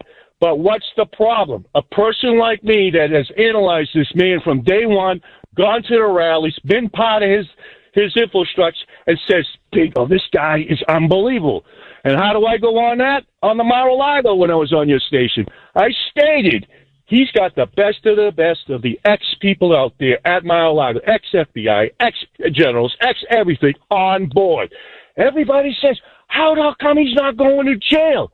He's one step ahead. What does he need? He needs we, the people, to get involved. Everybody's just numb. He knows this. But you have to get involved. The faster you get involved, the faster this will be over. He is going as fast as he can go, but he needs we, the people, and the world to back him up. Why? Well, no, but Frank, Frank, you touched on something. I think really, and you really, I think, put your finger on something very profound. It's a game of chess, and Trump is now, in a sense, setting up the table to overturn the regime. He's got all the evidence. You're right. He's got very powerful, very important, very influential people behind him. I think he's got allies within the deep state secretly, because there's a lot of damaging leaks now about Biden, for example, that are coming out. Durham completely vindicated him on the Russia collusion angle, completely. And this indictment, should they be crazy enough to go with it, and I think they are, this is going to light a fire under his supporters like nothing before. You're going to see rallies all over the country, protests, demonstrations. My prediction, his poll numbers are going to go even higher. If it's possible, even higher. Because the country's going to say, no, he's being railroaded. No, this is an ambush. This is a political assassination. We're not going to let this stand. He's going to get more Republican support, more independent support, more disaffected Democrats. To me, all they're guaranteeing, he will be the next president of the United States. I think there's no question now. They've so overplayed their hand, and they've made it so obvious. That to me there's no subtlety or finesse to this thing, man. And the charges are so ludicrous. You want to talk about stretching a case. You're talking about, geez, boy, you're really reaching, huh? I mean, it reeks of desperation. When you fear someone, you don't have the power anymore. They fear him because they know Biden, the Democrats, and the establishment, they're finished. They're finished. Their time is up. It's like the old Soviet Union. It's going to come crashing down, and they're going to be swept into the dustbin of history. Thank you for that call, Frank. 617-266-6868 is the number. Okay, we're about now to cross the Rubicon. For the first time in American history, a former president, current president, it doesn't matter, will face a federal indictment. Alvin Bragg was a state prosecution. That's going to be in New York State. But now the regime goes for Trump's throat. 617-266-6868 is the number. Okay, it's the Kuhner Country poll question of the day, sponsored by Kelly Financial Services. This looming imminent criminal indictment of President Trump. Should he be indicted, will that make you less likely to vote for him?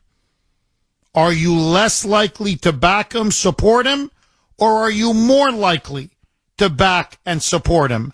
I want to hear from you, yes or no. You can vote on our webpage, WRKO.com/Kuhner, WRKO.com/Kuhner, KUHNER. If you prefer, you can vote via our Twitter handle, at The Kuhner Report. We're always active on Twitter, at The Kuhner Report, KUHNER, all of it one word. I will be more supportive of Trump than ever before. It's going to make me even more likely to vote for him. And my prediction, I think it's going to bring millions more into Trump's camp. But that's me. I could be wrong. I'm just speaking from the heart. 617-266-6868 is the number. George in Boston. Thanks for holding, George, and welcome. Well, good morning. This is the first time I've listened to your show, and I've never heard more insanity in my life. The Illuminati, the deep state, the world's going to get behind Trump. Nobody's going to vote for Trump because they're tired of the chaos. It's exhausting. Now, you guys said Trump had all the evidence. What evidence are you talking about? Evidence about what? You never heard of Crossfire Hurricane? Yes, I've heard of Crossfire Hurricane. What else? Well, that's the evidence that was in his safe. That's what they wanted to collect. Oh, okay. All right. That sounds like another conspiracy theory. No, it's not a conspiracy theory. If you read the Durham report, you know it's not a conspiracy theory. Russia collusion never happened. He was framed. And Joe Biden was in on it, and so was Obama, and so was Comey. They were at a pivotal meeting. It was a complete smear from Hillary Clinton and her campaign. And in fact, Brennan addressed in a meeting Obama, Biden, Comey, and others, saying it was a smear, there was no basis to it, and they lied. And furthermore, I recommend you read the Wall Street Journal. Kimberly Strassel has some brilliant columns blowing the lid on all of this, showing that, in fact, they had no basis to spy on Trump because they knew that the Russia collusion hoax was a scam. So I have no idea what you're talking about. Now, as for the Illuminati, if a caller wants to talk about the Illuminati, that's their business. I never said anything about the Illuminati, but I will tell you this, and you answer me this question. When Hillary Clinton destroyed 33,000 subpoenaed classified documents relating to her job as Secretary of State, which she put on an illegal private server, and not only did she erase and destroy it, they literally took hammers and destroyed the phones. They didn't go after her. They never raided Chappaqua. They never raided Whitehaven. They didn't go after her for mishandling classified documents or obstruction of justice. So tell me, why one standard of justice for her and a completely different one for Trump? Shouldn't go after Trump for his illegal acts. Pardon me?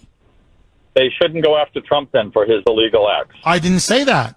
I'm asking you a different question. Well, no, I'm asking you you're avoiding my question. Why can Hillary Clinton get away with blatantly illegal acts? I don't know, and I can't honestly give you an answer on that. Okay. I really how about Joe? Okay. How about Joe Biden? He's got 1,850 boxes of classified documents. He kept them in an unsecure location, in his basement, in his den, in the Biden Penn Center. By the way, literally paid for by officials tied to the Chinese government, and in his garage. And they're not. No, only Trump goes to jail for this, not Biden. You don't see the blatant hypocrisy and double standard here? Well, there isn't. Well, then in that case, why didn't Pence go to jail? If that's your case about Biden, why didn't Pence? Well, that's the point. Yes. How come Pence is also allowed to have classified documents and everything is fine? Because you're not saying the simple truth. They cooperated and they gave them right back. Trump cooperated as well. Number one, unlike Pence, no, hold on. But what you're saying is not true. Unlike Pence and unlike Biden, Trump had the authority and power to declassify. They didn't. That's number one. Number two, Trump completely cooperated. In fact, in June, the FBI appeared at Mar-a-Lago, and he took them to where all the documents were being held. And he said to them, take whatever you want. In fact, the two FBI agents on the case wrote back saying he's completely cooperating. What documents do you want us to take? And the response was, just tell him to put everything under lock and key. Put a second lock. And then Shazam. A month later, they raided Mar-a-Lago. Yeah, go ahead. but I can't get a word in it with you, okay? No, go ahead. Answer my point. Go ahead. Hello? See, this is what I mean. They call up. This is a typical liberal moonbat. They call up. You're lying. It's all lies. Okay, what'd I lie about? And then you just break them down. Argument by argument by argument, fact by fact by fact. Oh, I can't argue with you. I can't argue with you. It's too much. You people are insane. You're crazy. You should hear yourself talking. Yeah, the truth is hard on the ears, huh? To a brainwashed, indoctrinated moonbat like you. So, again, and this is the larger point, you want to now indict a president, even if you assume everything Trump did he's guilty of, just for the sake of argument, okay? He's guilty. You want to get him on rinky-dink documents? Like, are you serious? Correspondence between him and Obama? Correspondence between him and Kim Jong-un? Like, are you serious? Like, this is what you want to indict a former on this flimsy, weak, pathetic standard? Which, by the way, the president, Biden has committed, and so many other people have committed, senior Democrats. It will destroy this country. It will unleash forces, political passions you will not be able to control. And I'm telling you right now, it will destroy all faith in democracy, all faith in our legal institutions, all faith in the Department of Justice, all faith in the rule of law. This country will be transformed like this into a third world banana republic. And you know, the saddest thing of all is when a guy like George calls, he doesn't listen to himself. Because the only one that's suffering from some deranged psychosis is him. Is him. Trump derangement syndrome. 617-266-6868. Susan in Lowell. Thanks for holding, Susan, and welcome. Hi, Jeff. Thank you for connecting all the dots with those people, how they're all related to one another. I knew of them, and then you came out and said, well, this one did that, and then that one did this. And I can understand it really good, you know. But, I was thinking that could make a really nice bedtime story, and the ending would be, and they all went to jail, and we all lived happily ever after. Would be very nice. But that's what I'm praying for. We all. I have a question. It might be far-fetched. All right. So Trump went through so much, while he was president. Do you think that he has copies of everything? I mean, because he's very smart, very savvy. You know what I mean? I hope he does. I really hope he does. Look, again, it was widely reported. He declassified Crossfire Hurricane. All of those documents, they were very damaging, very incriminating. He took them with him, and I hope he made copies, because it's those copies that are going to save him.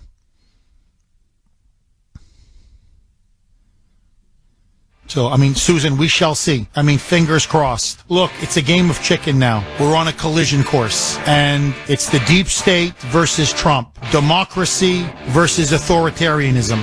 Which side are you on? 617-266-6868 is the number. Okay, in just 11 minutes now, we're going to have Tamara Leach on. She's got a new book out. I read it. I finished it, in fact, last night. Incredible. Absolutely incredible. She's one of the key organizers of the trucker convoy that was crushed by Justin Trudeau in Ottawa. She spent 49 days in prison. You are not going to believe her story. It is inspiring. It is heart-wrenching. It is one of the greatest stories you're ever going to hear. Get ready for some incredible radio. But first, A federal indictment of Trump is now looming. It is imminent. What say you? 617-266-6868 is the number. Gary in New Hampshire. Thanks for holding, Gary, and welcome. Good morning, Jeff. Of course, I'm going to vote for Donald Trump. He's the only shot we've got at getting rid of this malarkey that's being force-fed down, shoved down our throats is a better word. Yeah, I think there's a force behind all this that nobody realizes. Well, I wouldn't say nobody, but it's not self-evident. First of all, like that moonbat you spoke to a little while ago, who calls everybody a conspiratorialist because they don't agree with his silly point of view. Conspiracy is defined as more than one. Anything that any two people, I don't care if they're in politics or any place whatsoever, that do collude to create or commit an act that is not beneficial to their fellow man is a conspiracy. And we've been labeled conspiratorialists as some sort of insult or method to make us feel insecure and guilty of being someone that understands what a conspiracy is. Everything in politics is a conspiracy. I mean, there's a few guys out there, Rand Paul, Ted Cruz. I think these guys would rather have their toenails pulled out than commit acts against their office or against the integrity of it. But most of them, they're all part of the system. And if the dominoes ever start to fall, God help them all. I don't think the country could handle that. But we're being pushed there for a reason. All this stuff is more than just, let's get Trump. I think they want everybody to be incited. I think they want riots. I think they want to be able to manage chaos, perhaps martial law. Nobody really knows. I mean, the future is yet to be written. But this is an insane asylum as far as I'm concerned. I'm 73. I grew up in a normal world. I get a grandson. I'm scared to death for the poor kid. They can't do anything to me. But all this conspiracy is exactly that. It's conspiratorial. Everything Hillary did, Obama did, Biden, they all conspire. This is not a misnomer. We are conspiratorialists because we're watching it every single day. And it makes us nauseous. I mean, I'm so disgusted by what my country is becoming. I think the only guy that can fix this, because he's apparently bulletproof, is Donald Trump. I don't think DeSantis is bulletproof. Of course, that idiot from New Jersey is not bulletproof. Trump has withstood their assault. And it's amazing that he's still standing. I find it hard to believe. But he's there. Gary, he's really going to be tested now. I mean, this is a very different level than what Alvin Bragg did to him. Now he's going to have the entire federal government just weighing down on him. And no, look, when a liberal like that, George, whatever his name was, calls in and starts going conspiracy theories, and it's not an argument. It's just a smear. That's all they do. They can't debate. They can't argue. They don't have facts. So it's just smear, insult, demonize. That's all liberalism has become. And when you point out the blatant double standards and hypocrisy, when you point out Hillary Clinton, when you point out Joe Biden, and they have no response. They have no rebuttal. And then when you make the obvious point, look, if you're going to indict, I'm trying to appeal to people's sense of reason. If you're going to indict a former or sitting president of the United States and literally shatter precedent, do something that has historically been so unprecedented, you don't go on dinky documents. And compared to the crimes that Biden is committing, that's being unmasked and exposed almost now on a daily basis. We're talking about actual bribery, treason, rampant corruption, pay to play. And you're going on about first it's bookkeeping, now it's documents, Then it's obstruction because you're not, by the way, there's the Presidential Records Act. I don't know how Jack Smith's going to get around that. Everybody's saying this is going to go to the Supreme Court. So the Supreme Court may eventually shoot this thing down. We'll see. But you don't put the country through the agony of what they're about to put us through and turn our country into a banana republic over what?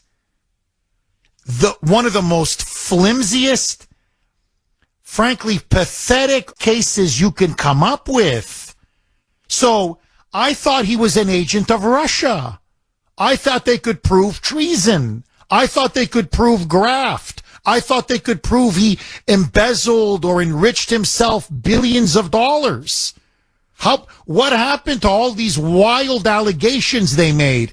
And honestly, Gary, people who were telling us for years that Donald Trump, think about this, the president of the United States, was secretly colluding with Vladimir Putin and the Kremlin, that in essence, the president was a secret agent, a mole of Moscow. And they're going to lecture us about conspiracy theories? The greatest, most outlandish, most ridiculous conspiracy theory in the history of the world was Russia collusion. And as Durham showed in his report, it was all a massive pack of lies. In fact, it's even worse. They knew it was a massive lie, and they used it as an excuse anyway to spy on Trump and then to sabotage and try to destroy his presidency. Now, like the movie, Jack Nicholson's character, you can't handle the truth. That's the problem with these liberals like George. They can't handle the truth. So they resort to name-calling, smears, slanders, and then they hang up. Gary, the truth will always set us free. Trump has the truth. We have the truth. Let's just speak it. Let's speak it and let the chips fall where they may. Gary, thank you so much for that call. Susan in Winchester. Thanks for holding, Susan, and welcome. Thank you. Good morning. I just want to make this quick. I think it's a horse race between War Admiral and Seabiscuit, and I think Trump is going to come out winning. I just going to put the bet out there. It's a race that Biden can't afford to lose. I don't know why the 25th Amendment hasn't been exercised. I believe that that's the amendment to remove a sitting president. Is that correct? I'm sorry, could you repeat that? The 25th Amendment yes. to remove a sitting president. Why hasn't that been exercised with all the evidence? And the FBI, the head of the FBI, withholding evidence for Congress because supposedly it's going to jeopardize the informant's life. They're supposed to comply with Congress and the Senate. They're supposed to work together. It doesn't work out that way. But he should be arrested. He should be suspended from his job. Contempt. Wasn't there somebody that committed contempt on an AG on Obama's staff, and nothing happened to him? He didn't get indicted. He didn't lose his job. That was Eric Holder. That's right. No, he was held in contempt of Congress, and nothing happened to Eric Holder.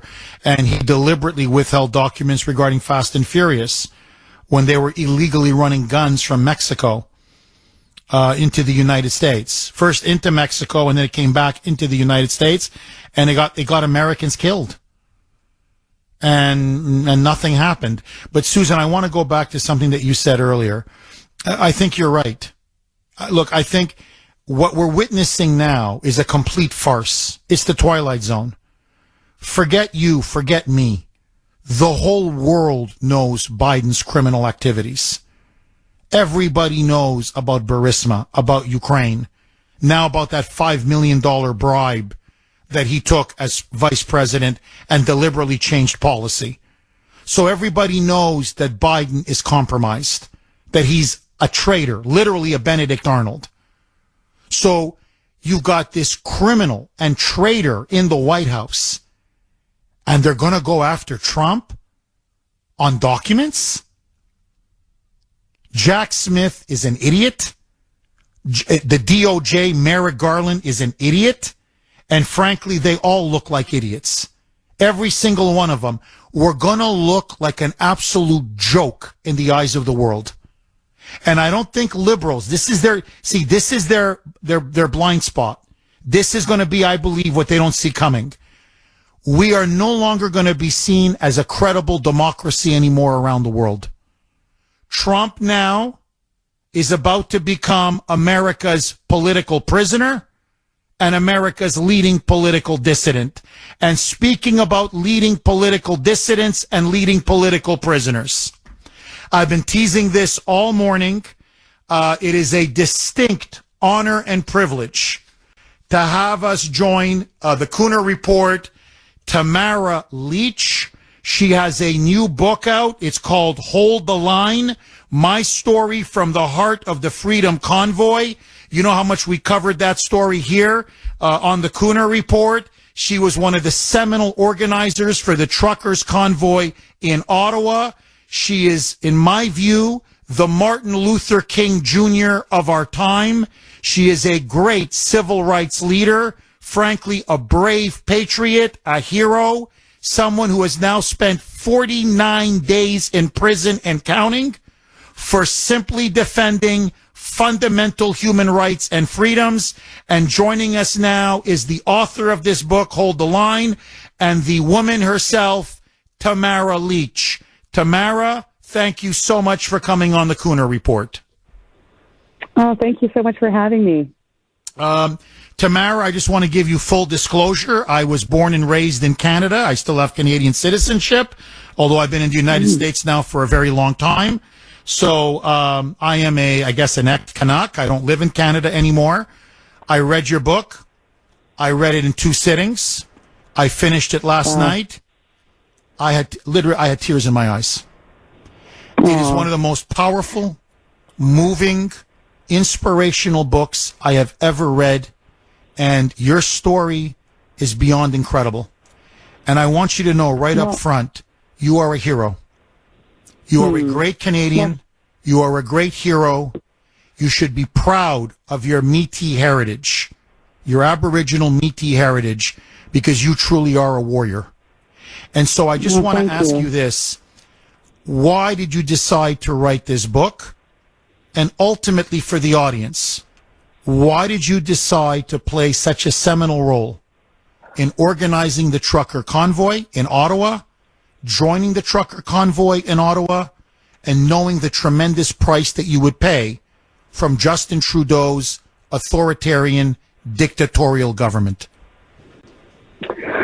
Yes, well, I decided to write the book because it's a really important story, and a lot of people, you know, that were following our mainstream media anyways, were being told nothing but lies. And so this was a way for me to get the truth at what actually happened. Like, it was the most peaceful and polite protest of all time, but our government and our media was trying to frame us as January 6th style insurrectionists before I even met Chris Barber in person. So there was a lot of lies that I wanted to dispel. And not only that, I think it's such an important story for not just Canada, but every country. We had a government that came in, froze bank accounts with no parliamentary oversight, no court order from a judge. They just made it so easy. And what a helpless feeling. You know, if that can happen in Canada, it can literally happen anywhere. So, I mean, we're known to be passive and polite, and, you know, and the reason that I got involved, and I contacted Chris Barber, was because I've been following politics here in Canada for a while, and ever since, I mean, there's always scandals, but the Trudeau Liberal government has just been scandal after scandal after scandal after scandal. They came after the energy sector that I worked in here in 2018, 2019, and they're still attacking it. And so I've started to become very active, going to rallies and stuff against that. And I became a part of the Wexit movement that was up here in Canada, and we formed a federal Western Independence Party that I sat on the board of directors. And at the same time as Canada was imposing harsher and harsher restrictions and lockdowns, the rest of the world was opening up. So it didn't really make any sense to me what was going on. I felt like I had to do something. Somebody had to do something. And I met Chris and Bridget, and, there was a small core group of us, and we decided we're going to just go to Ottawa. We wanted to tell the government the harm that this was causing. Now, Tamara, just for everybody out there, so you organize these truckers and they descend upon Ottawa. And my audience is very familiar with that because we covered it extensively. We were sickened by what Trudeau was doing. You're now in Ottawa. The truckers are there. You're there. The eyes of the world are now upon you and this Convoy Freedom movement. The claim made by the Canadian liberal establishment media is that you are all a bunch of armed insurrectionists, that you were racists, you were extremists, you were white supremacists. In fact, you were terrorists, and your goal was to overthrow the government. What say you? I think that's hilarious. It just comes back to more fear. There was a report that a lady named Holly Doan just came out with about 3 days ago that actually shows Safety Canada, which is, a federal-run division here in Canada, put out a bulletin before we arrived, or just after we arrived, a public bulletin stating that we were entering federal buildings and wreaking havoc, which was a bold-faced lie. We didn't do that, but like I said, they tried to frame us as January 6th style insurrectionists right from the start. We had the evidence that came out at the inquiry into the invocation of the Emergencies Act actually showed that, that the head of the intelligence division of the OPP said the lack of violence was shocking for the size of the crowd. He also said that what he was hearing from government officials and our mainstream media did not match up with the intelligence that they were getting on the ground. So, because we were protesting something and we don't share the same ideologies as our prime minister, that's what they tried to do to us, was to frame us in that way.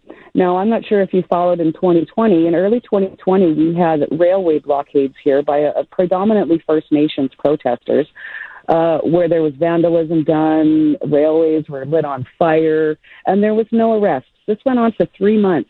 And all the Prime Minister would say, he refused to arrest anyone or do anything. He just said, well, it's important to keep dialogue open, maintain dialogue with these people. We couldn't even get an official from the government to come out and listen to us. Incredible. Absolutely incredible. And so now Trudeau makes the decision, along with that crazy mayor of Ottawa, he's going to clean you guys out. They want to forcibly start removing people. And you mentioned this in your book. And how much time left, Mike, do we have on this segment? Okay. So, Tamara, they've now they've ordered your arrest. It was raining. It was snowing all day. It's Canada. It's freezing cold. It's the middle of winter. You finally get arrested. What did they do to you when they arrested you? Well, they waited until I was on a dark street, of course, and they took me into the detention center, or to the police station. When I was taken to the detention center, they put me in solitary confinement in the dungeon, I call it. I was down there for about a week with nothing. I slept for the first 2 days because I hadn't slept in about 3 weeks. And I begged for a book. I finally got a Bible, and I just prayed and meditated, and I washed all the graffiti off my walls because it was pretty gross, and I just felt like I got to make that space my own. But I did that video the night before I was arrested because we were pretty sure that was what was going to happen, and I just wanted everyone to know that I wasn't afraid. I got this. I feel all of us felt like we were guided and protected by God. There's just too many coincidences, and I was okay with that. I was arrested, I was in jail, and I just said, okay, it's thy will, not my will. We're obviously not done exposing things here. And that was one of the best things that could have happened out of all of this whole thing, was all the things that were exposed as a result of the convoy. Well, Tamara, we're going to get to that. Tamara is sent to prison. She gets out on bail, but you're not going to believe it. The Trudeau regime sends her back to jail. It's an unbelievable story.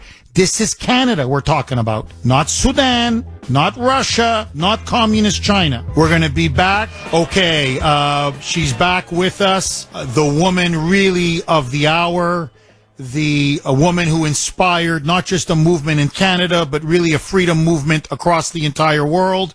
Tamara Lich. Her last name is spelled Lich. For those of you that want to buy her latest book, I highly, highly recommend it. Rarely have I recommended a book this good. It is an incredible story. It's a riveting story, an emotional, powerful story, at times a heartbreaking story, an unbelievable story. You can't believe this is Canada we're talking about. The book is called Hold the Line, My Story from the Heart of the Freedom Convoy. Tamara Lich, Lich. You can buy the book either at Amazon, Amazon.com, or better yet, theconvoybook.com, theconvoybook.com. Tamara, I'm getting flooded with text messages. We have a lot of people who listen to this show from Canada, and they're telling us they love you. Everyone is saying they want us to relate to you how much they love you, how much you mean to them, how when you took up the mantle of freedom and liberty and personal choice and stood up to Justin Trudeau, you inspired them like no other Canadian has in the past. So I just want you to know there's a lot of love out there for you, Tamara. Thank you. Wow, that's so sweet. Thank you very much. So, Tamara, I just want to pick up our story because, it's eerie because Donald Trump now is facing a potential federal indictment. And that's what we've been talking about most of the show. And I kind of fear your story is now going to become his story, that he's now going to become a political prisoner the way you became a political prisoner, and how Justin Trudeau and Joe Biden, both men, globalists of the radical left, both of whom cracked down and violated people's basic freedoms and liberties. And so really your struggle is our struggle, and our struggle is your struggle. So you organize this incredible convoy. Trudeau says you're embarrassing me, so they arrest you for so-called mischief. Mischief. Yes. And they put you in solitary confinement. As you said, you were cold, your boots were wet, your sweater was wet, you were freezing, they wouldn't even give you a blanket. They held you in solitary for weeks and weeks. They finally let you go on bail. And then, Tamara, they put you back in prison. Why? What happened? Yes, they did. And just to clarify, I was only in solitary confinement for a week, and then I was moved up to dorms with 14 other inmates.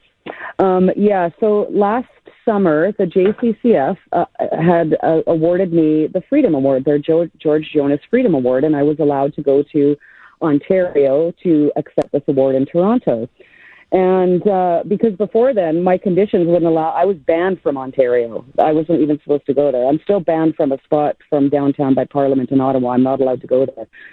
And so we got permission from the judge. We had my condition amended. I was able to go. While we were at that dinner, Tom Marazzo, who's an Army captain and somebody that's on my non-contact list, was also at this dinner. And so anyone that's on my non-contact, for example, Chris Barber, Pat King, Tom Marazzo, we're not to communicate directly. In other words, for the audience, Tamara, so the other organizers of the convoy, yes. Correct? Correct. Yes, correct. And so, anyways, we get to this dinner and we find out that Mr. Marazzo's there, and we talked to John Carpe. He's the president of the JCCF, and he assured us everything was fine. We were surrounded by lawyers. Surrounded by lawyers. So as we're leaving, somebody suggested that we take a photo. And so two of us were like, oh, I don't know. And then we thought, well, okay, it's just for us. This would just be for our memories, right? And so we took a group photo, and Tom Marazzo's in this picture with me. Unfortunately, we didn't have a lawyer in the photo. He was standing just outside. So, anyways, this lady posts this picture to Facebook, and I come back here June 27th last summer. There was a Canada-wide warrant issued for my arrest, which is unprecedented in Canada over mischief.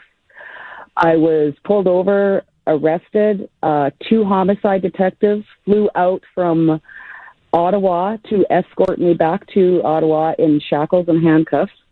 And I was denied bail again for the second time and ended up Sorry, so Tamara, you live in Alberta, so they flew all the way to Alberta.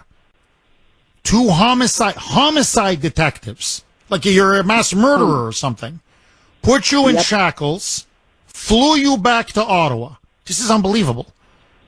Yep. And then what, Tamara? On a mischief charge. On a mischief charge. And then like I said, we had my first bail hearing, and the justice, actually, we found out afterwards, he was a justice of the peace. His background was a procurement officer for Parks Canada. He has no legal background whatsoever. So he denied me bail. He kind of went up one side of me and down the other, and he was likening my charges to firearms charges and suggesting that I will do 10 years in jail. And then I spent another, 30 days in jail last summer before I was finally granted bail. And, the problem is with my conditions, they're so broadly worded and hard to understand, which has obviously been done on purpose. So, it's ridiculous. Sorry, Tamara, I'm up against another break. We'll have a longer segment next. But so they send you back to jail for another 30 days. So this poor woman, who hasn't done anything wrong, she organized a peaceful protest. 617-266-6868. Okay, many of you are texting in, calling, emailing, saying you want to get a copy of Tamara's book. It is, I'm telling you, you will not put it down. It is an incredible book. Again, it's called Hold the Line. Tamara Lich. She spells her last name Lich. You can get the book, obviously, on Amazon.com. But better yet, go to theconvoybook.com. Theconvoybook.com. This is the woman who became the symbol of the peaceful protest in Canada, the Freedom Convoy, the woman who inspired the world and faced down Justin Trudeau and his authoritarian regime. So, Tamara, I just want to pick up where we left off. They send you back to prison again. Unbelievable. You've now spent 49 days in prison for nothing. For nothing. I know technically the charge was mischief, but 49 days for simply organizing a peaceful democratic protest in defense of human rights and the freedoms embedded in the Charter of Freedoms, the Canadian Charter of Human Rights and Freedoms. So I want to ask you, Tamara, you finally got out on bail. You're now awaiting, I believe, trial in late 2023. This is not over for you. You may end up going to prison for another couple more years. Mm-hmm. You now have a massive American audience, frankly, a very pro-Trump audience. Trump may be the next president of the United States. What is your message now to America, to Kuhner country, to Trump, to the world? Well, my message would be freedom isn't free. And if we are not vigilant in holding our governments to account and ensuring that our freedoms are excuse me, are there. I mean, we are the ones that are responsible for it. We have to continue to advocate for our rights and freedoms because nobody else is going to. The more power the more mandates and the more power that our government got, the worse they got, the more they implemented, So I wear this like a badge of honor because I am 5 feet nothing and 115 pounds, and clearly we scared the pants off of not just our government, but, governments around the world. I'm just curious, Tamara. I mean, I'm sure you're aware of this. Joe Biden and Justin Trudeau literally spoke on the phone. Biden called up Trudeau and gave him essentially the order, bust up those demonstrations. Go in there, crack heads, crack down on that convoy, start arresting people like you, Tamara Leach, and you got to end this. Because we were going to have our own trucker convoy imitating your trucker convoy here in the United States. And so Biden was afraid that your movement up north would inspire a movement here in the United States. I'm just curious, what's your reaction that a U.S. president singled you out and told a Canadian prime minister, put her behind bars? Well, that tells me that he was scared too and intimidated. And that's a good thing. They should be. I mean, our government should be concerned about what we think, and they haven't for a long time. Tamara, you talk about reading the Bible a lot when you were in prison. You talk about being a spiritual person. Obviously, you're of Métis heritage, and you're very proud of it, as you should be. I'm just curious, what sustained you throughout all of this? The hate mail, the death threats, the government persecution, you lost your job, they took away your freedom of speech, your ability to communicate with your friends, the media painted you as this extreme racist, almost like a crazy fascist, a threat to the very existence of the Canadian state. So the government had a target on your back. Law enforcement was stalking you, harassing you. Many people gave you dirty looks. Your life has essentially been destroyed. What has sustained you throughout all of this? The humanity and the unity and what I saw crossing this country, the patriotism and the hope that Canadians had as a result of this convoy. That's the word that we heard the most going across the country. I love this country. I grew up in a Canada that was free and where you could succeed, and I'm just watching it fall apart. And so it was the beautiful, it sounds like a scary story, and they did come down on us really hard, but at the same time, I mean, it's still one of the most beautiful stories of seeing a country unite. They called us a fringe minority. A fringe minority doesn't raise $10 million twice. They don't. So, I mean, for me, it's been, honestly, I feel blessed. I feel so blessed at the support that I've gotten from my fellow Canadians, from Americans, from all over the world. I've got letters and cards from all over the world. And so I feel like I'm the luckiest person alive, to tell you the truth. What I've witnessed, what I've seen, is the most beautiful side of humanity. Tamara, are you afraid you may go to jail again? In other words, are you afraid? Are you worried? Or you may put it this way then, are you concerned that maybe this regime, these political thugs like Trudeau and that Crown prosecutor who really wants you in jail at all costs, that they'll make an example out of you and scapegoat you and have you spend 2, 3, 4 years in prison? Are you worried? I'm not really worried about it. I'm not sure. I mean, there was, before the Lowe report came out after I was pretty certain I would never see another day in jail. But what we have in Canada is a prime minister that keeps hiring his buddies to investigate him. So, of course, the Lowe report didn't turn out the way that we'd hoped. So until that report came out, I was pretty sure I wouldn't. Now I don't know. And, that's okay. I'm willing to be that person. If they're so threatened by me that they feel that they need to lock me up, I mean, come on, give me a break. It's just intimidation. And, I remember when I was arrested originally, and the lawyer that I was dealing with said, they appointed this homicide detective to your case. And I'm like, why? And they said, well, he's a great big guy. He's a homicide detective. They're trying to intimidate you. And I kind of laughed because I've worked in the oil and gas industry here in Alberta at the time, when I was working for the company that I was just formerly with, I was the only woman there.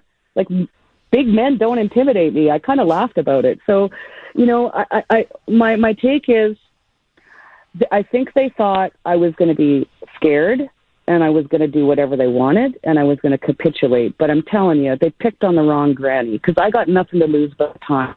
And this country and these people are worth it. Oh, I'll tell you this, Tamara, you take this to the bank.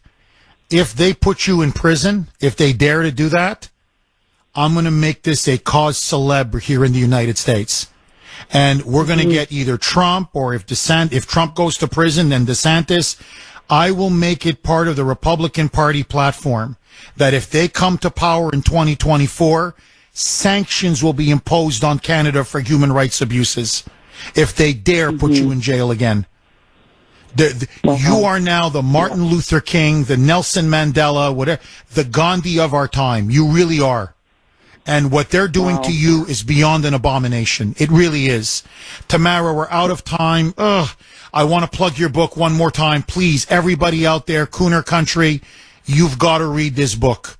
Listen to this woman's story. It can happen here in the United States. In fact, it's happening to Trump as we speak. It's called Hold the Line, My Story from the Heart of the Freedom Convoy by Tamara Lich, Lich. Go to theconvoybook.com, theconvoybook.com. Tamara, it was a true honor and pleasure, and may God bless you and your family. Okay, just super quick. I want you to think about this. You want to see how diabolically manipulative and mendacious the lies that are spewed by the media. The woman that you just heard, Tamara Lich, for the last, 45 minutes. This is who the Prime Minister of Canada, Justin Trudeau, that moonbat, and his regime said was Canada's, quote, top political terrorist and insurrectionist. With this gentle woman, soft-spoken, gentle woman, I'm 5 foot, I'm 115 pounds, I just want to love everybody. I just want people to be free and have basic human rights. And for this, she's like the second coming of Osama bin Laden. I mean, it's incredible. Now, this is what I want to ask all of you. Is Tamara Lich's fate 49 days in jail? She's going to be facing now, her case is going to come up in late 2023. She's facing now more years in prison. Is this going to be Trump's fate? Is he going to end up like Tamara Lich? A victim of a political persecution? Of a political witch hunt? From a woke authoritarian regime that is out to stamp out and destroy all dissent? In other words, will Trump end up like Tamara Lich? And furthermore, is it time for us to take a page from Canada? Should we have our own trucker convoy to help ride to Trump's rescue? In other words, has she set an example for us to follow here in the United States? That maybe it's time for truckers to do what they did in Canada if they indict Donald Trump. What say you? Do we need a freedom convoy to help free President Trump from this imminent federal indictment that is clearly political, a witch hunt, and a fraud? 617-266-6868. Don in Holliston. Thanks for holding, Don, and welcome. Hey, Jeff, can you hear me? I can hear you, Don. Can you hear me? Yes, I can. Jeff, we need a huge groundswell of visible support for Trump. This is so much bigger than Trump. The people in Weymouth are doing an awesome job with their overpass bridge standout. We need pro-Trump banners and signs and flags. We need anti-Biden messages. It needs to be consistent. up in Weymouth, they're doing it every Saturday morning on the Front Street Bridge. And I think we need to get the Green Lodge Street Bridge in Canton, where the 95-93 split is. All these bridges of all the people going into Boston, they need to see it. They need to talk about us, and we need to get more Healy's phone ringing off the hook. You know, Don, if I can just slightly, I hear where you're coming from. If I can just slightly shift it a little bit and ask you this. I interviewed Tamara Leach, as you know, and she said, I'm not afraid. I'm just not afraid. If it's God's will, send me to jail. I don't care. I'm going to speak the truth. Freedom is not free. You have to stand up and defend your rights and defend your freedoms. And you have to be willing to pay the ultimate price, meaning going to jail. Do we need now to maybe take a lesson from her?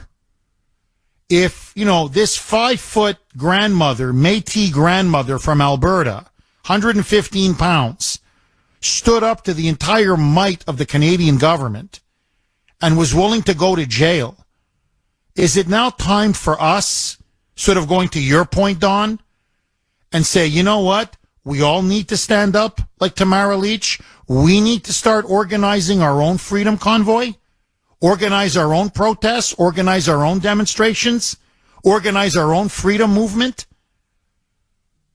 and stop this criminal, really, this is what it is, this disgusting criminal witch hunt against Trump. Don, is it time for all of us to become Tamara Leach?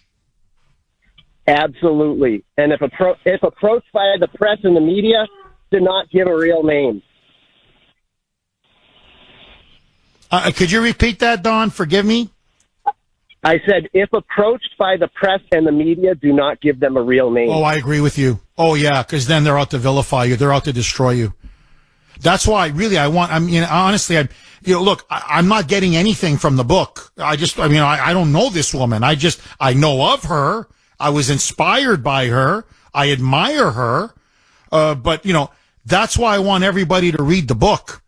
Because what they've done to Tamara and what they're continuing to do to her is what they want to do to us. It's what they're doing to the January 6ers. And that's what's going to be in store for us. And you're dead on, Don. Don't give them your name. Because the media then vilifies you. Then you have law enforcement breathing down your neck. Then you have the government coming after you. And before you know it, you're in solitary confinement. And in Canada, in the freezing cold, she describes it in her book. I'm like, is this Russia, man? And so that's what they're capable of. So don't give them your name. Just don't. Everybody use a fake alias. Dawn, thank you very much for that call. Before I go, again, to everybody out there, trust me when I tell you this. Do yourself a favor. Buy it, paperback, hardback, whatever. Tamara Leach, L-I-C-H. The book is called Hold the Line. And you'll know why it's called that. Because when the trucker convoy, when they really now barreled down on the protesters, all of them said, hold the line. And that's how they broke and exposed the Trudeau regime. And we can do the same right now to the Biden regime and the deep state. Hold the line. So the book is called Hold the Line, My Story from the Heart of the Freedom Convoy. And you can get it at theconvoybook.com, theconvoybook.com. Okay, my friends, the Trump story is not going anywhere. In fact, we may have dire news tomorrow. Stay tuned. I gotta go. Bye-bye.